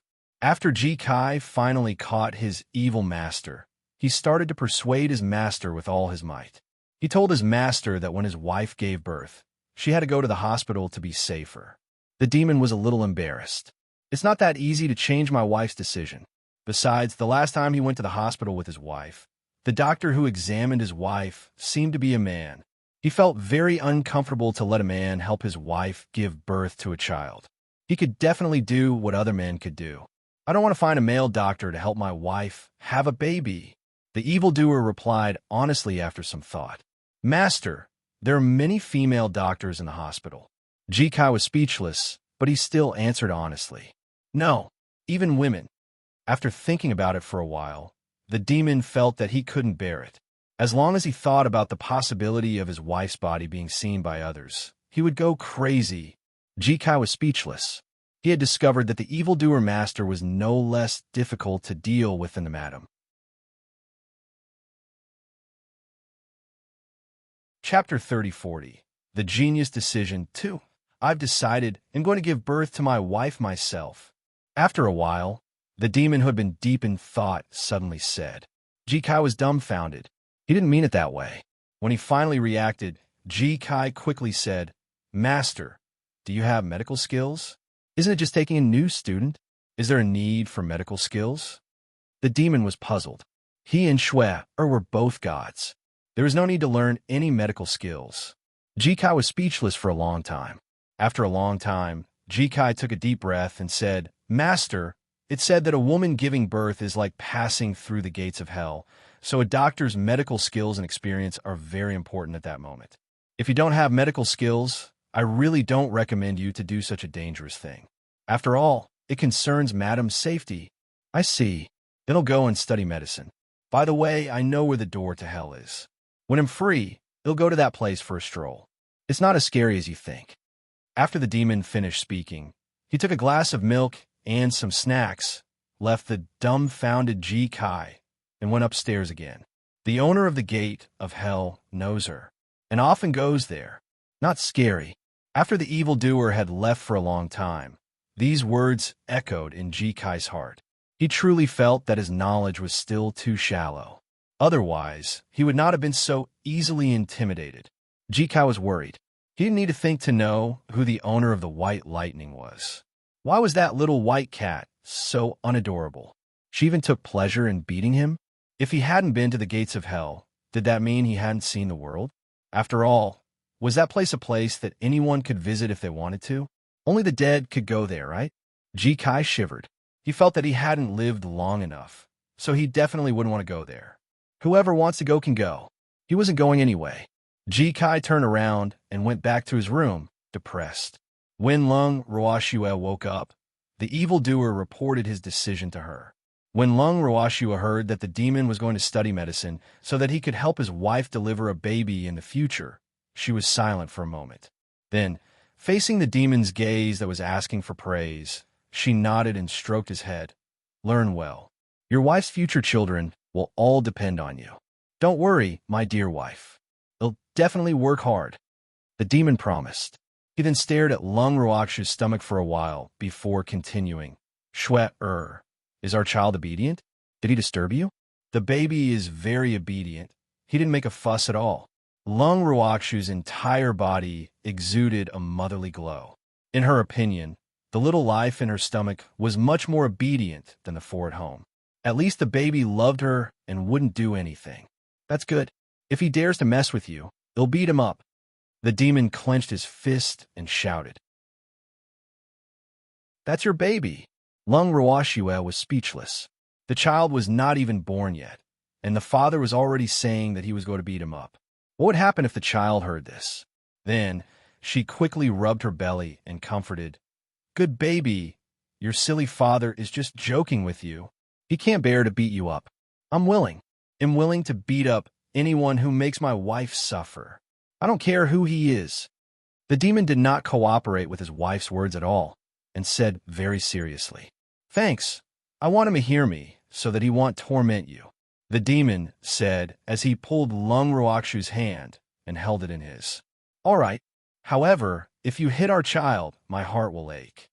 Lung Ruoxue, who was at her wit's end, could only remind him of this. "Honey, is the child more important, or am I more important?" The demon couldn't help asking. You're important," Lung Ruoxue coaxed. "Then will you be angry at me because I aborted the child?" The demon asked again, worried. "What's the matter with this score? If it's the children's fault, I'm sure I won't be angry." Lung Ruoxue replied honestly. "Then I'm relieved. As long as he doesn't make any mistakes, I won't do anything.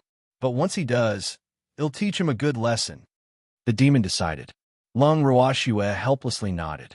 At this moment, the demon touched Lung Ruoxue's stomach and asked, "Wifey, will you not love me as much as you used to after we give birth?" "Of course I want to," Lung Ruoxue promised. "But Song said that after giving birth, your mind won't be on me. If such a thing really happens, I don't mind sending my child away." The demon said with a hint of worry. That kind of thing will never happen. In my heart, you will always be the most important." Hearing this, Lung Ruoxue immediately said, but in her heart, she was so angry at Song's words that she gritted her teeth. She had thought that the two of them had temporarily stopped fighting. So they had gone underground? The more Lung Ruoxue thought about it, the angrier she got. However, she didn't show it on her face. She continued coaxing the evildoer for a while more before she finally managed to coax this insecure fellow into bursting with joy. After that, Lung Ruoxue found Song and instructed him to bring Grandfather and the rest to Planet Indigo. Just like that, Azure, who didn't know the truth, was sent out. On the other side, the demon was ready to officially study medicine. Since he wanted to study medicine, he had to find a school. For this reason, the evildoer gave the task of finding a school to Ji Kai. Ji Kai didn't know what to do when he received this annoying task. After all, it was really not easy for a stowaway, without any identification, to go to school. Ji Kai had been struggling for a few days and inadvertently revealed his thoughts to Qingju. When Qingju heard this, he smiled and said, "It's easy to get identification. Just find them." The they that green vessel was referring to were the two mainframe of the starfields that were not far away, doing nothing. Ever since these two little guys were brought back by Blue, they had been following them. Blue had even changed their bodies to become two palm-sized rabbits. One was gray, the other black. The two rabbit-shaped mainframe were having a hard time with their new bodies. As the mainframe, the two of them naturally had high IQs, so they were quite clear that rabbits were mostly carnivorous. However, in Song's words, they were mini pet rabbits. If they took it out, they would definitely be able to charm a large number of girls. With the intention of charming a large number of girls, the two of them put up with their new image. However, ever since they had their new bodies, the two rabbits had not seen many pretty girls. The only one they had seen was Lung Ruoxue, who was not to be trifled with. Towards pretty girls, they did not dare to have any thoughts about her. Chapter 3041. The Demon's Decision 3. In this way, the two rabbits were so idle that they were about to grow green fur. The two rabbits with sharp ears immediately perked up their little ears to listen carefully when they heard that there was a job. Ji Kai still didn't know the identity of these two rabbits. However, he wasn't too surprised by their sudden appearance, because they were brought back by the little white cat. But now that Qingju reminded him to ask for help from these two rabbits, he couldn't help but take a few more glances at the rabbits that were already quite fat. Oh, it could be used as a dish. Ji Kai was already very picky about the dishes that went with wine, but these two rabbits were barely qualified. It should be good to nourish Madam's body. Just as Ji Kai's thoughts were running wild, Qingju's small meaty claw hit Ji Kai's head, and he shouted, "You bastard! They're not for you to eat. Don't you need proof of identity? Just find the two of them. They're two rabbits." Ji Kai couldn't help but whisper. He's on the outside, but not on the inside. Besides, even if they're just two pet rabbits now, they're still more useful than you. Qingju said with a look of disdain. These words hurt Ji Kai's fragile heart. Could it be that he was not even as good as two rabbits? Idiot! After cursing, it closed its mouth again and put on a noble and cold appearance. Ji Kai was frightened by the rabbit that suddenly spoke. Why? Was another talking beastie?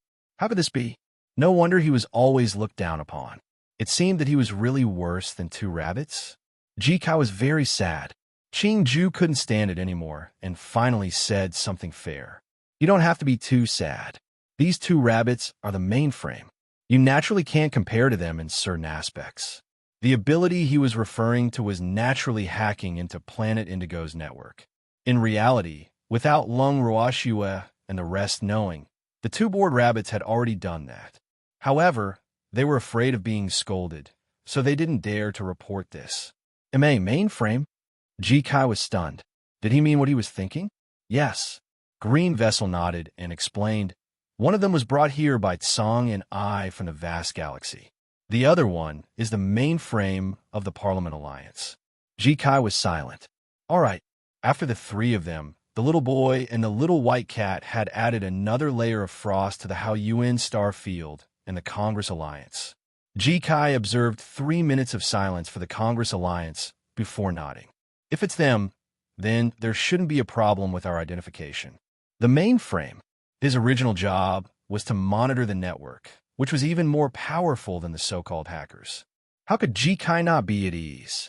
A day later, the two rabbits who had received the mission had confirmed the identities of Lung Ruoxue and the others. From kindergarten all the way to high school, their ages had also been changed. Lung Ruoxue and the demon were both 20 years old, while Jikai was a 35-year-old uncle. For men, 35 years old was the golden age of man, so Jikai was very proud. Things would be much easier with an identity. Jikai went out to run to school. "Thanks, how is it? Did you find the school?"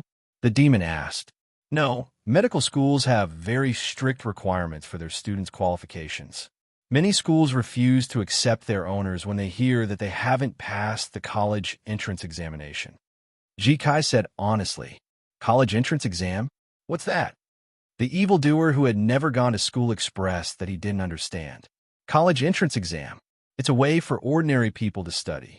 After passing the college entrance examination and being admitted to a university, they can then study the university's courses." Lung Ruoxue explained with a smile. "Is there any university that I can go to without the college entrance examination?" The demon asked gloomily. "What college entrance exam? It sounded so difficult." "There are, but you won't be able to learn anything useful in that kind of university. So, if you want to study medicine well, my dear husband, you still have to take the college entrance examination." Lung Ruoxue laughed evilly. To be honest, she didn't want the evildoer to study medicine so hard. After all, they were gods, and giving birth was definitely different from ordinary people. However, this was the evildoer's kind intention, and she couldn't reject it. Thus, she could only hope that the evildoer would take the initiative to give up. But the little devil's temper came up. "I want to take the college entrance exam." The demons will said firmly. "Then participate." Lung Ruoxue was at her wit's end. After deciding to take the college entrance examination, the first thing the demon had to do was to learn about the knowledge of Planet Indigo. Even though Lung Ruoxue had taken the college entrance exam in her previous life, she was not very familiar with Planet Indigo's knowledge. As such, she had no way of helping the demon. After some thought, she ordered Jikai to hire a tutor for the evildoer. Jikai quickly settled this matter. The tutor he hired was a young man in his early 20s. The moment he saw Lung Ruoxue and the evildoer, the young man was in a daze for a long time. When he regained his senses, his little face was still red, and he did not know where to put his hands and feet. The young man, who originally wanted to work while studying, didn't expect his client to be so beautiful. Wasn't this a scam? Facing such a monstrous student, who could still concentrate on teaching? The young man was very worried.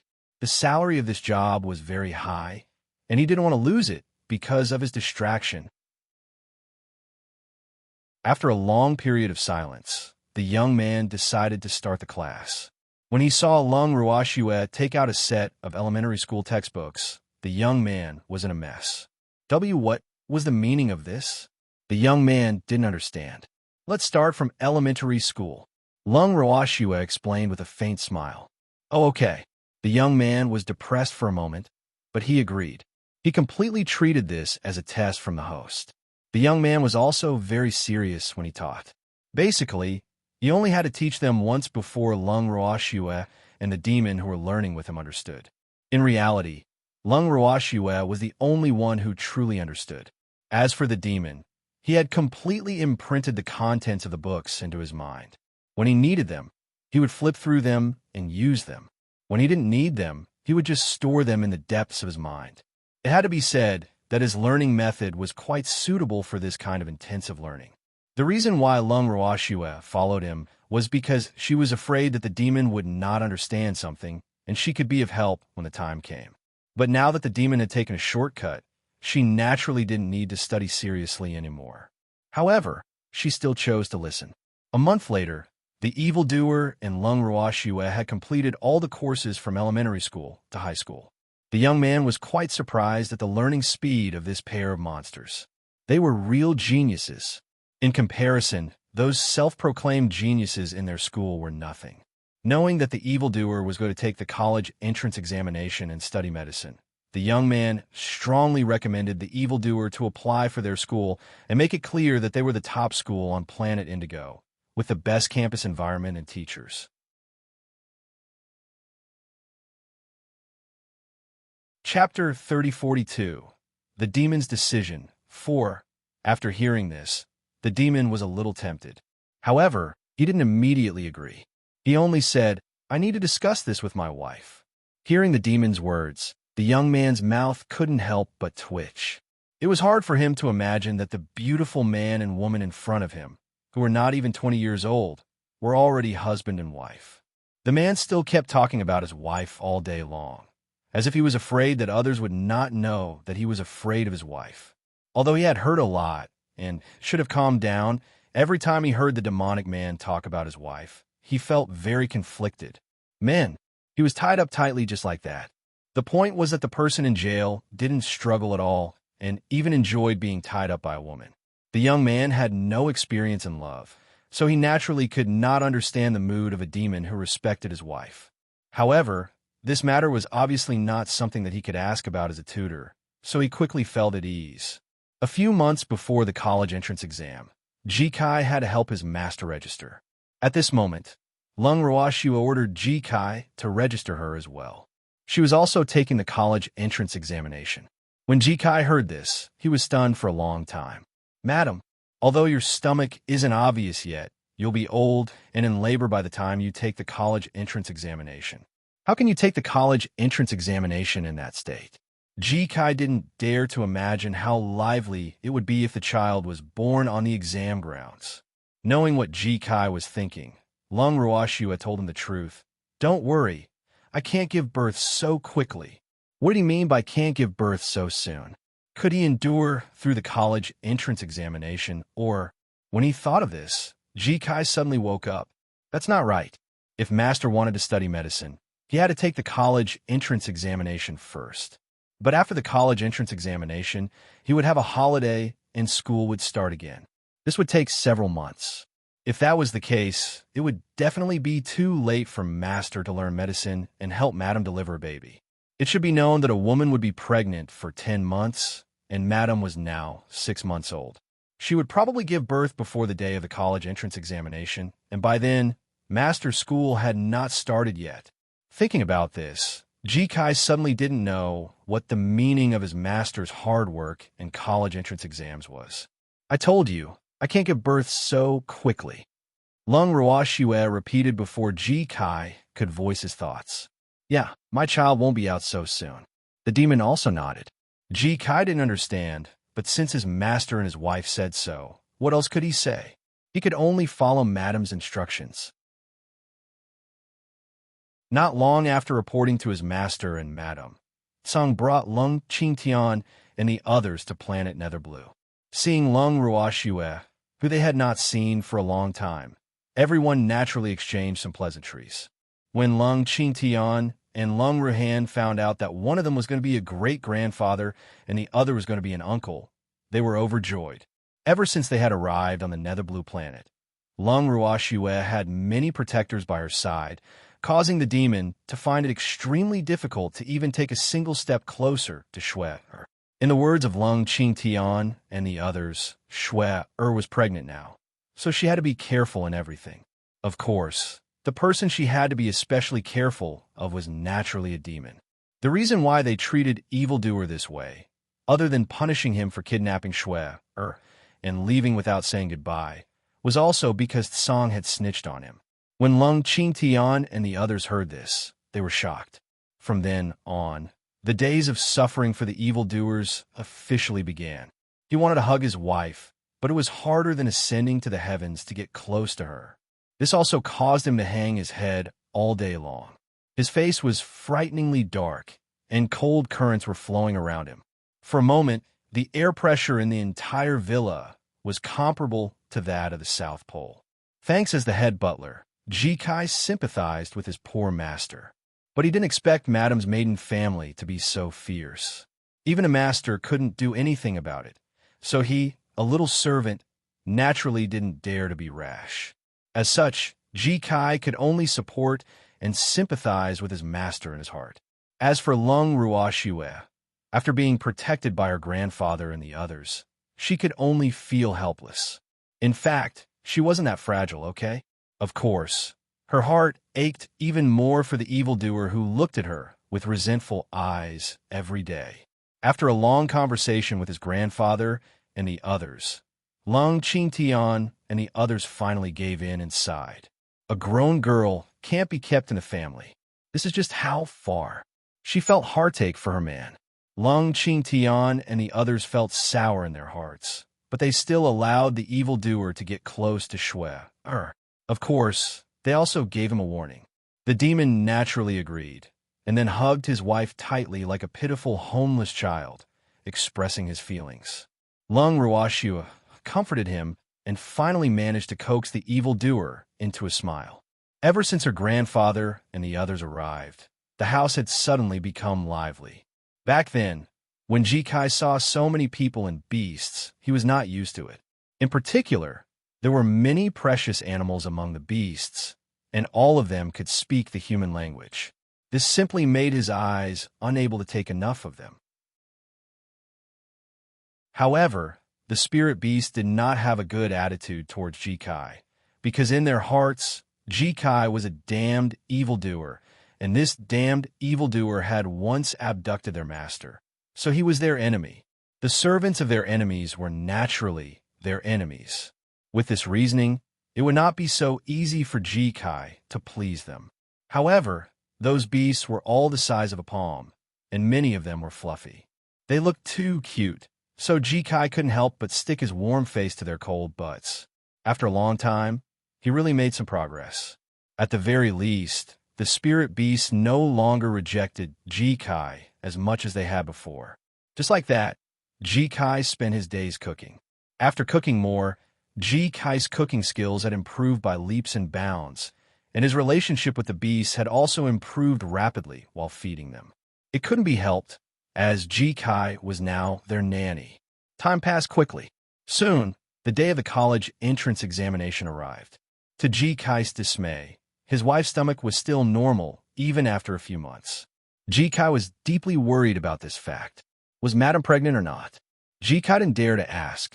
Whenever he had the chance, he would glance at his wife's stomach and then quickly look away to avoid being discovered. In fact, how could his little trick escape the eyes of all the people and beasts? However, none of them exposed Jikai. After sending Lung Ruoxue and the evildoer into the exam hall, Bai Su and Feng Zhan took the initiative to chat with Jikai to distract him from his anxiety. While they were chatting, Jikai unintentionally revealed his worries, instantly causing Feng Zhan and Bai Su to laugh out loud. After laughing enough, Feng Zhan answered, "You're thinking too much. Master definitely has a baby. It's just that our god's baby won't be born so soon. Like me, I stayed in the egg for at least 1,000 years before I came out. This stinky cat is the same."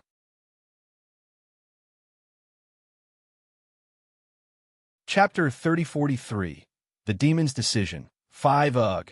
Looking at the fiery red macaw that Feng Zhan had transformed into and the stinky cat that he was talking about, Jikai was a little confused. 1,000 years? If that was the case, would he still have a chance to see Little Master? I'm afraid he can't even live for 1,000 years. Jikai was very sad. After all, he had been looking forward to seeing his Little Master. No matter what, he had to see her. Otherwise, he would not be able to die in peace. Calm down. Master's baby shouldn't take that long. It will definitely be born within 100 years. Sensing Jikai's slow mood, Feng Zhan consoled him with a smile. Hearing this, Jikai couldn't help but glance at Feng Zhan. He thought to himself, is this a consolation?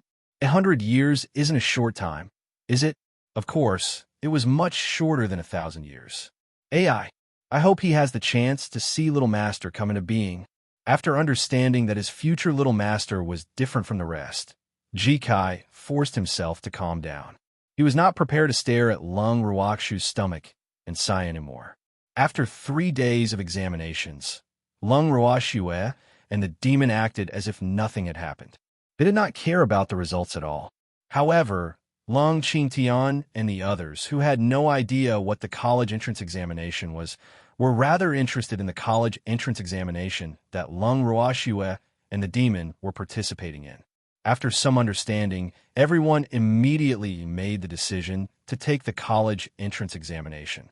Of course, they could only participate in next year's. The two-rabbit mainframe helped everyone to get their identification. Jikai then invited the young man from before. These people in front of him, any one of them could be a male, god-level school hunk. Was it really good for such a group of people to enter university? The young man could already foresee the reaction of the group of infatuated girls on campus when they saw this fat meat. After giving everyone a sympathetic look, the young man began to teach seriously without batting an eyelid.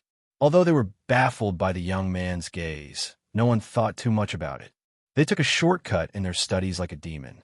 In less than a month, the young man lost his job again. However, to the young man, he was quite proud, because the results of the college entrance examination were already out. He had taught a top scorer on second place. Needless to say, the college entrance examination's top scorer was naturally Lung Roashue, while Demon's results placed him in second place among all the college entrance examination candidates on Planet Indigo. As expected, the two of them became the young man's schoolmates. When it came to choosing her major, Lung Roashue had initially wanted to choose the law. However, under the gaze of those devilish black eyes, she had chosen the medicine as well. Lung Roashue could only comfort herself that she had only learned medicine because she was afraid that someone would take advantage of her absence to seduce her man. The demon didn't care why his wife studied medicine. He was very happy to be able to go in and out with his wife every day. He didn't have to worry about people who were blind to provoke his wife. Their university was called Netherblue University. It was the best university on planet Netherblue, and the students who graduated would be elites in their respective fields. Of course, there were many children of aristocratic families among the students, and these children were not idiots. They all got in with their own results. Entering a university like this meant that everyone had to study hard. However, Lung Roashue was definitely not on the list of people who would study hard. Thanks on the first day of school, the two of them went to report together. Before they even entered the school, their extraordinary looks caused a huge commotion. Fortunately, they had the help of their former tutor, this old bird. That was why Lung Roashue and the demon did not get drowned in the crowd. Under the cover of the young man, Lung Roashue and the demon finally arrived at the medical school. Every year, the School of Medicine's marks were the highest in Netherblue University. Even though there were many students who applied, the School of Medicine's marks were always extremely high every time they recruited new students. This year, the marks were simply heaven-defying, so the only new students in the School of Medicine this year were Lung Roashue and Demon. Of course, Lung Roashue was still unaware of this situation. The senior who had accepted the mission to welcome them outside the medical school had not told them about this either. Once she entered the medical school campus, Lung Roashue could smell the strong smell of disinfectant. It was similar to the smell in the hospital. At this moment, she regretted studying medicine. She didn't like the smell. However, Lung Roashue also knew that retreating now would not work. She still had to accompany the evil doer. After finishing the admission procedures, the two of them went home. 3 days later, classes officially began. When Lung Roashue and the demon arrived at the classroom according to the timetable given to them, they saw that the huge classroom was empty. There was not a single student in sight. They immediately realized that they had arrived early. It wasn't until an old professor in his 70s arrived that Lung Roashue realized that something was amiss. It was only the two of them. Seeing that the old professor was about to start his class, she couldn't help but ask, "Professor, I don't think all the students have arrived yet. Who said that not everyone is here? You two are the only students in this batch." The old professor said affably. This year's top and second place were both his students, so he was in a very good mood.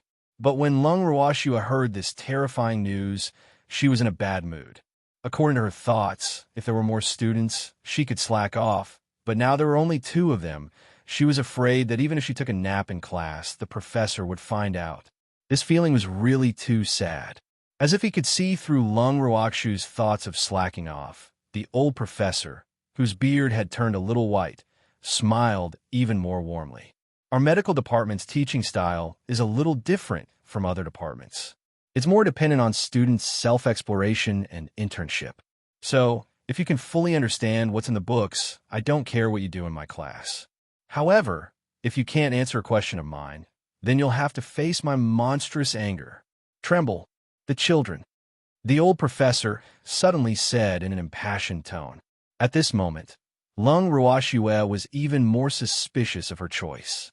Unfortunately, in the old professor's eyes, the 2 pieces of fat meat in front of him had already boarded the pirate ship, and it was too late for him to regret. The old professor was pleased with himself and started his lecture. After listening for a while, the demon said impatiently, "Professor, can we not talk about this? I'm not interested in these things." The old professor's first lesson was about basic medical knowledge. For a demon who only wanted to help his wife deliver, it was completely useless, so he didn't have the patience to continue listening. When the old professor heard the demon's words, he immediately blew his beard and glared. "Then what are you interested in?" Of course, he was just asking casually. "I want to learn how to give birth." The demon shouted.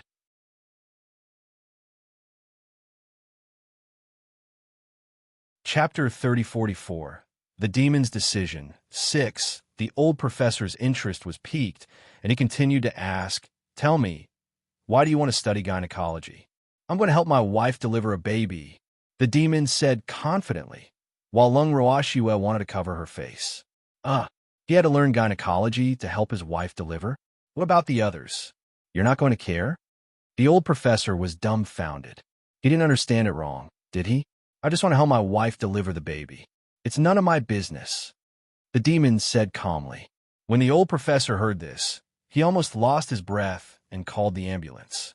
He opened his mouth and only blurted out after a long while, "Do you know the purpose of learning medicine?" "I don't know, and I don't want to know. I studied medicine to help my wife deliver a baby." The demon was very honest. A doctor has the heart of a parent. The purpose of studying medicine is to save the dying and heal the injured. How can you only care about your wife and not others? The old professor panted a few times before he could finish his sentence. "There are so many doctors. It's not like I'm the only one," the demon said indifferently. "But I'm the only husband my wife has, so I have to take care of her. Otherwise, she'll be so pitiful. It's not like I don't want you to take care of your wife. I mean, you can't be so selfish. Being a doctor is such a sacred profession. If you only help your wife deliver after learning it, won't you lose your medical skills?" The old professor tried his best to persuade him, hoping that the demon would understand the duty of a doctor. However, the demon was a one-track mind. He insisted on only caring about his wife and not about anyone else. The old professor was so angry that he wanted to throw the blackboard eraser away. On the other hand, Lung Ruoxue felt rather consoled after hearing the demon's words. After all, they were not the saviors of the world. Moreover, cultivators had long seen through life and death, so they were cold to ordinary people who knew the cycle of life and death. Therefore, it was not difficult to understand why the old professor's words could not move them. However, the old professor was not willing to give up and had his eyes on Lung Ruoxue. He knew that the beautiful young woman in front of him was this brat's wife. This was no secret in the medical school. However, before the old professor could speak, Lung Ruoxue spoke first. "Don't try to persuade me. I'm not here to save the world." "Then what are you doing here?" The old professor was already gritting his teeth. These 2 kids were the only 2 students in their medical school this year. Were they all here to anger him? "I'm here to accompany my husband," Lung Ruoxue replied matter-of-factly. The old professor couldn't keep his calm anymore. Of the only 2 students this year, one was here to accompany her husband, and the other only wanted to study gynecology and obstetrics to help her deliver her wife. Neither of them really wanted to study medicine.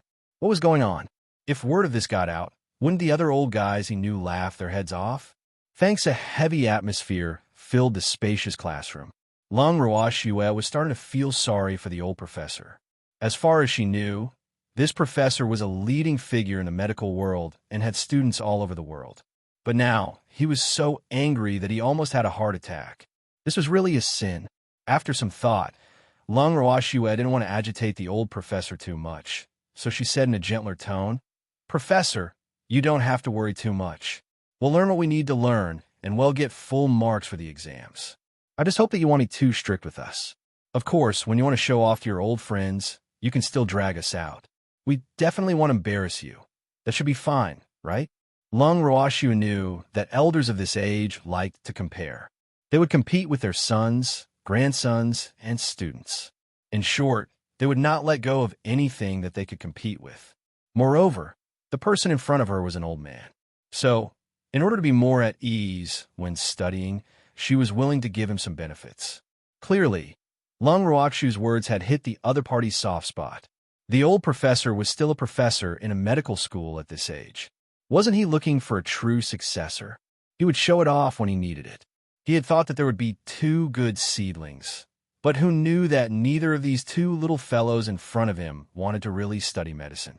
However, the old professor didn't want to make things difficult for him, so he only thought about it for a moment before nodding in agreement. In fact, he had no choice but to agree. Although the two little guys in front of him were young, they were not easy to kidnap. Therefore, the smart old professor could only take a step back and settle for second best. The old professor couldn't teach him immediately after knowing that the demon only wanted to study gynecology. After all, the basic knowledge of medicine still had to be learned. He couldn't just run away without even knowing how to walk, right? After explaining the logic to the genius expressed his understanding and asked to study at home. The old professor would directly teach him about gynecology in the next class. The old professor felt his balls ache when he understood the demon's meaning. He had heard of self-study in other departments, but he had never heard of it in the medical department.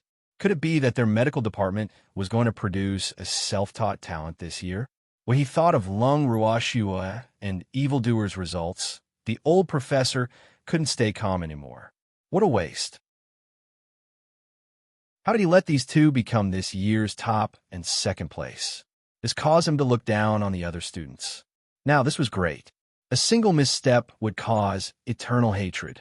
The old professor deeply felt that he had fallen into the trap set up by this couple, and that he would never be able to climb out of it.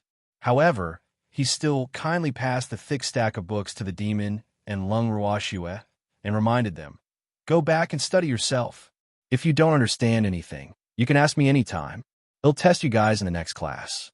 After saying that, the old professor left with a hunched back and a heavy heart. When they reached home, Lung Ruashue and the demon quickly flipped through the book that the old professor had given them. With their photographic memory, it did not take long for them to memorize the contents of the book without missing a single word. When it was time for class again, the old professor was hit hard again. The reason was naturally that he, as a leading figure in the medical world, could not stop the two little fellows. This made him feel very disappointed. However, he also saw two real self-taught medical geniuses, and he felt that with their current level, they could go to the hospital to be interns. Lung Ruashue and the demon already had a solid foundation in their theoretical knowledge. The only thing they were lacking was a base. Of course, Genius didn't learn gynecology, which he wanted to learn the most. It wasn't that he didn't want to learn by himself, but the books the old professor gave him didn't have anything related to that. Now, the old professor was in a difficult position. Should he teach them himself, or let the two little guys learn by themselves? It must be known that teaching these two students would be a heavy blow to any professor. You're tuning into the Romance Rendezvous YouTube channel. We're so grateful for your support, and don't forget to subscribe to join us on this incredible journey through captivating stories. Your generosity through donations truly makes a world of difference, as it's the primary source of revenue that allows me to expand and enhance this channel for you. Thank you from the bottom of my heart for being a part of this adventure.